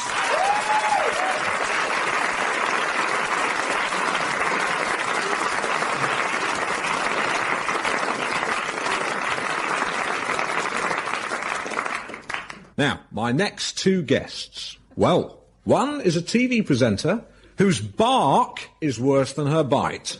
The other is a fashion designer whose style leaves a lot to be desired. And now they're both branching out. Why have I kept mentioning bits of trees and stuff like that? Well, this year is the year of the tree. And my next guests are two enterprising, stylish ladies who are launching a celebrity tree planting event to raise public awareness about the plight of our trees. Come with me and get to know Trudy Skye and Yvonne Boyd.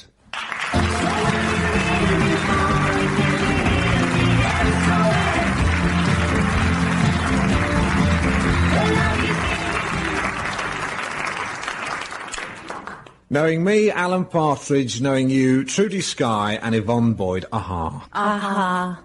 Now, if I can get my teeth into Trudy first. Trudy, you are known chiefly as presenter of the show on BBC Two's Def Leppard. No, Def 2. Right, you present Def 2 on Def Leppard. No, I present my show, The Show, on Def 2. Right, now, for the benefit of my listeners, tell us briefly, as possible, about the show. Well, it's very much a cult thing. Small viewing figures, carry on. Well, it's a sort of multimedia potpourri, if you like, of music, art, dance, cabaret, culture, floating sculpture, and it's sort of aimed at teenagers with like a 4-second attention span. Yeah. Well, I have to say, my teenage children, Fernando and Denise, are avid watchers. Babbo. I, on the other hand, find it completely exhausting. It's so fast. I thought our telly was on the blink. It's changing all the time. Well, it's very much in-your-face television. Yes, I did feel it in my face, yes. Yeah, I thought my head was going to explode, like in that film. Let me move on to you, Yvonne Boyd. You are a fashion designer, but you don't design clothes that ordinary people would wear in the street. You design more kind of outlandish, sort of funny-looking clown-type costume things. Well, I mean, I really think that all clothes are a statement. I mean, my bank manager couldn't wear one of your clown costumes, for example. Well, why not? Because he'd look ridiculous. He'd look like a clown. Yes, but, I mean, what I would say to you is, would you say that he looked ridiculous if he was wearing, like, a long bit of striped cotton with flaps around the neck and wrist and maybe a bit of brightly coloured silk around the neck? Yes, that would look silly. Right, so you would think that he looked silly in a shirt and tie? Ah, I see. Very clever. Yeah. OK, my bank manager looks stupid, right? And you look normal, wearing what I can only describe as a shrub on your head. It is a shrub. It's my shrub hat. And the statement you're making, presumably, is, I'm wearing a shrub on my head. All clothes, as I said, are a statement of something. So what I'm wearing is a statement, and what you're wearing now, which is a sort of fuchsia and sage Pringle jumper with the golfer design knitted into Thank it. you. That also is making a statement. I mean, that is saying, you know, I am a performer. Look, I'm bright and exciting. Right. Well, yes, it is. It is. I mean, it's saying, I'm Alan Partridge. I am sports casual. I mean, how would you describe me as a figure? What would you say I was? I would say that you were a sort of Rococo figure, a kind of mock Baroque, if you like. Oh, thank you. Thank you. Knowing me, Alan Partridge, mock Baroque. Knowing you, Yvonne Boyd, tree lady. Now, the reason why you're both here is to promote your tree campaign. Trudy, tell us about that. Well, Tree Naissance 93 is a sort of massive tree planting eco drive to raise consciousness, and what we're saying basically is germination, not termination. We're saying sapling, not grappling. We're saying nurture, not torture. Great, I've got a good one for you. I thought of it up in the car on the way down. Build a tree, don't cut it down, for goodness sake. Put that on a T-shirt. Now, when did you first get the idea for Tree Naissance 93? Well, it was actually on one of our hen runs. Right. Oh, yes, the infamous hen runs. Tell us about those. Well, it's once a month, about 30 of us girlies get together and go on a coach trip at sort of women only, just to sort of crazy and exciting What kind of people places. go on these trips? Oh, just friends, you know, Yasmin LeBeau, Annie Lennox, Katie Puckrick. Juliet Stevenson. Yeah, Faye Weldon, Janet Street Porter. Pamela Stevenson. Yeah, Zoe Heller, the Chumleys. Yeah, I get the picture. That lot, yeah. I think the day that it sort of rose in our collective psyche was... when you got the idea? Yes. Yeah, was an outing to Margate where we had a wonderful day, and we actually just chanced upon this incredible greasy calf on the seafront. It's really extraordinary. It was so kitsch. It was like, I can't describe it. There were like dirty tablecloths and the floor was filthy and the waiter was Italian. The waiter had actually been born in Italy and he'd come over here to work as a waiter. Really? Amazing. They had these, on every table they had like plastic red tomatoes which you squeezed and you got tomato ketchup out of them, but they looked like a sort of Robert Rauschenberg. They were too big for themselves. And they inspired Yvonne to launch her tomato collection, which was sort of plastic red puffball dresses with a stomach design of a green nozzle. Something else for my bank manager to wear. But to get back to the original question, tell me about Tree-naissance. I suppose it was a very wacky do and everyone was really trendy. Presumably you went dressed as a banana or something like that, all bent. No, I went wearing what I'm wearing now, part of my tree collection. You went wearing what you're wearing now? I hope you changed your underwear. I don't wear underwear. Of course you do. No, I don't. You do, you're just trying to be wacky. I'm not being wacky. I don't approve of underwear. I see it as a restriction of personal freedom, and I've never worn it. And balls a dash. Everyone wears underwear. You don't. I'm not lying. Don't call me a liar. You do. Right, I'll show you. No, don't do that. Don't do that. Oh, my God. Oh, my God.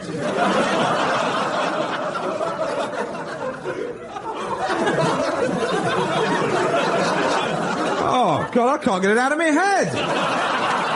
I can still see it. That's atrocious. Ladies and gentlemen, she just showed me her woman's area. Thank goodness it's radio. I never thought I'd say that. That was atrocious. If you go around calling people liars on your show, then you've got to expect people to show their veracity. You will not show your veracity on my show. I just want to say, if anyone's listening to this, I had no idea that they were going to be so candid. And to make quite clear my abhorrence, I now will tell them to leave. And in addition to that, I will ask the audience to boo them. Thank you very much, Tudy Sky and Yvonne Boyd. Good night. Boo them. Boo them. Go on. Boo them. That's right. And hiss them. Right. Now, my final guest tonight is an 84-year-old man. During his long, distinguished, maverick political career, he's been famous for his outspoken views and the outspoken way of speaking them. In 1963... he reduced interviewer David Frost to a gibbering wreck of tears. In a recent TV debate with feminist Andrea Dworkin, he caused outrage when he told her to shut up and shave.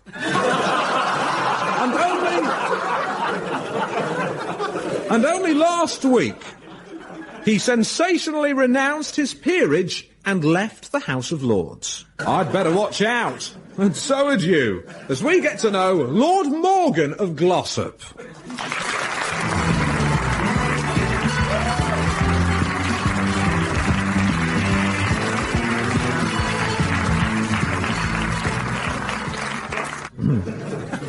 Knowing me, Alan Partridge. Knowing you, Lord Morgan of Glossop. Aha. No. No, you're not going to do that. OK. Now, you've just resigned from the House of Lords. Do you want to tell us about that? 1 week ago, I stood up in the House of Lords, and I said, "My lords and ladies, you're all arses. Goodbye." Great. You've just published your autobiography. What's that about?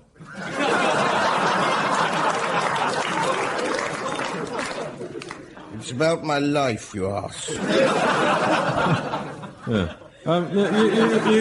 You describe your childhood in the book, and I imagine your life in Glossop in Derbyshire.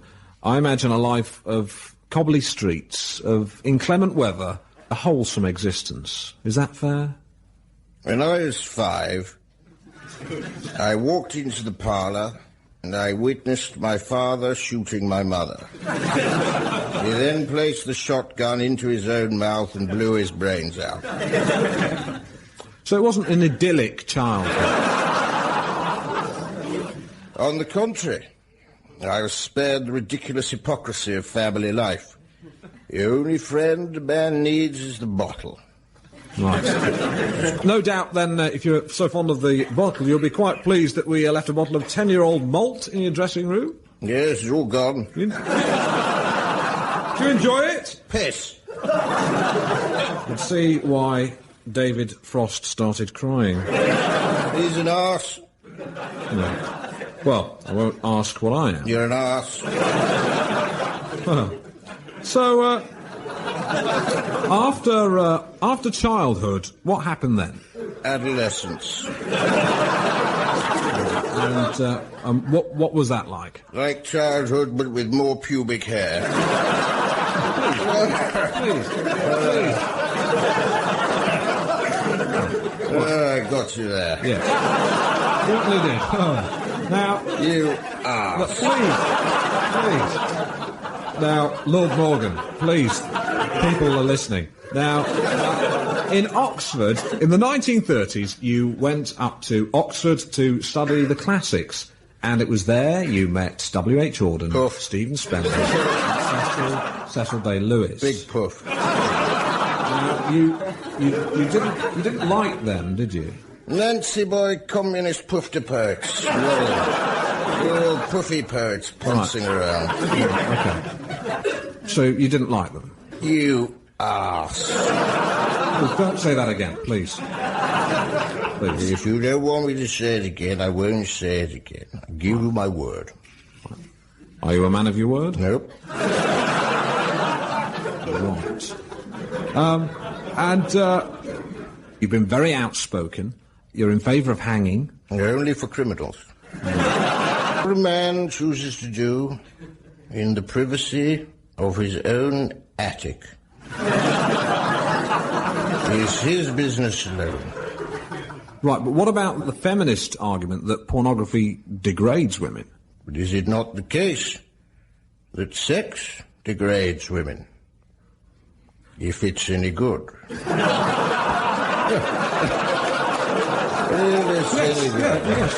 It's true. Couldn't agree more. Yeah. Now, you're in Who's Who, and I like those prostitutes. I'm sorry? I like those prostitutes. They were very nice. Who? What prostitute? Those prostitutes you had on before. They were guests. You can't say that. They were guests. They looked like whores. Don't say that. Whores. Don't.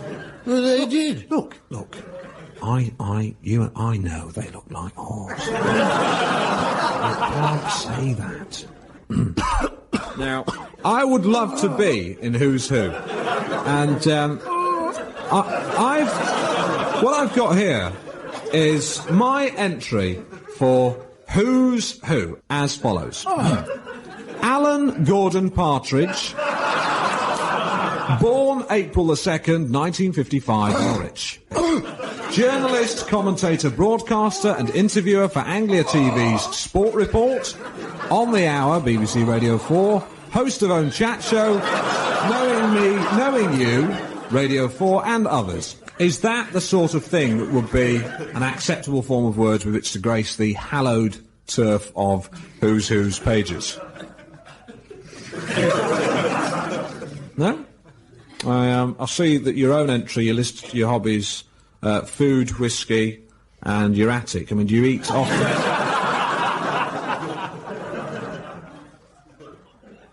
Lord Morgan. Lord Morgan? Can we have the chief medical officer, please? Sorry. I'm very worried. Is there anything at all? I'm afraid his pulse is completely stopped. No, right, I'll deal with this. Yeah, I'll deal with this. Ladies and gentlemen, it's with great regret that I have to announce that Lord Morgan of Glossop passed away peacefully some moments ago. And on that bombshell... No, I can't do that. This is a profound moment. The only thing is that we perhaps observe a minute's silence. In fact, I ought to cover him. I'm taking my sweater off. I'm just going to drape it over his head.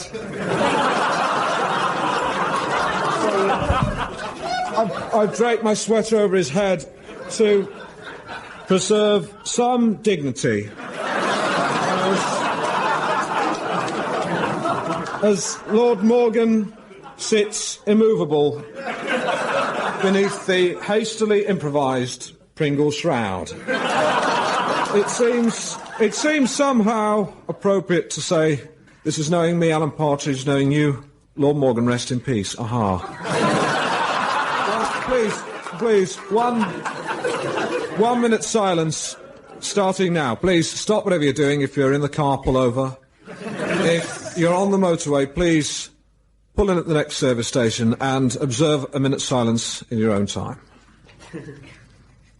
If you're on the M1, there's Scratchwood, Toddington and Newport Pagnell, where you'll find a country kitchen.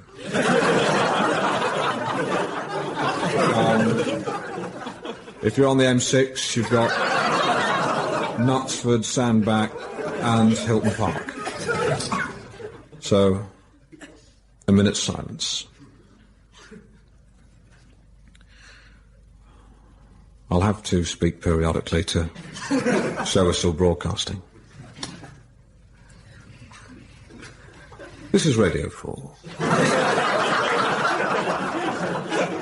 With Alan Partridge. Drivers on the M4, you might want to pull off at Chippenham, where, if I'm not mistaken, you'll find a Julie's Pantry. Minute silence. But in fact, I think we're running out of time. I'm sure Lord Morgan wouldn't mind if I encroached on his minute silence to read out the credits. I'd like to thank my guests, Tony Hayes, Trudy Skye, Yvonne Boyd, my team of writers and researchers, Steve Coogan, Patrick Marber, Rebecca Front, Doon Mackichan, David Schneider, my producer, Armando Iannucci, and on this very sombre bombshell, I wish you all good night.